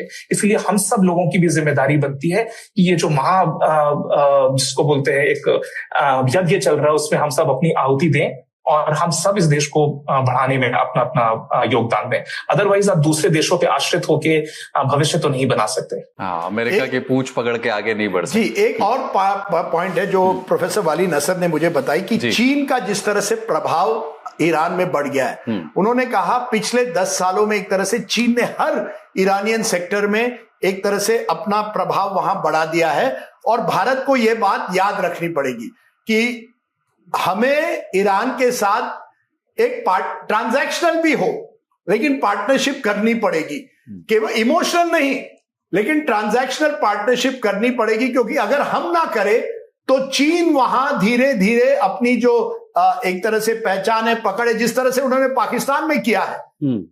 देखिए चीन ने यही किया ना, अपने इकोनॉमिक ताकत के जरिए, श्रीलंका हो, पाकिस्तान हो, कई देशों में उन्होंने अपना प्रभाव बढ़ाया है। मालदीव जैसे छोटे से द्वीप में भी उसी तरह से वो ईरान में पूरी कोशिश कर रहा है। We should be careful about that. हमें ये हमारे स्ट्रेटेजिक हित में है कि हम ईरान के साथ कम से कम एक ट्रांजैक्शनल हो, कुछ ना कुछ पार्टनरशिप रखे। We have to, which is, आज देखिए ना, जयशंकर जी मिले डेप्यूटी फॉरेन मिनिस्टर से, उन्होंने आधे घंटे फॉरेन मिनिस्टर से मुझे लगता है कल बात की थी। ये अच्छी साइंस है, ये आपको करना पड़ेगा। ये मल्टी अलाइंड वर्ल्ड है, यहां आपको सबके साथ अलग अलग बातचीत करनी पड़ेगी। इसीलिए मुझे लगा वो जो 4-5 दिन गए जहां हमने कुछ ऐसे नहीं किया जिससे लगा कि हम ईरान की तरफ, लोगों की तरफ, ईरान सरकार भी छोड़िए, ईरान के लोगों की तरफ तो सहानुभूति दिखानी चाहिए। 160 यंग स्कूल गर्ल्स को मारा गया एक बॉम्ब अटैक में, वहां तो कम से कम हमें कुछ ना कुछ तो कहना चाहिए। नहीं तो ऐसा लगता है, for a while it looked as if we were abandoning Iran. I hope that is not the case, because we need to have a multi alignment, is my view. ये दुनिया बदल गई है। ठीक है, एक वेल कैलकुलेटेड पॉलिसी की जरूरत है, हो सकता है आगे दिखे भी। बहुत बहुत शुक्रिया आप सभी का हमसे जुड़ने के लिए। नेता नगरी में आज इतना ही। कुलदीप मिश्र के साथ रहे आप। नमस्कार।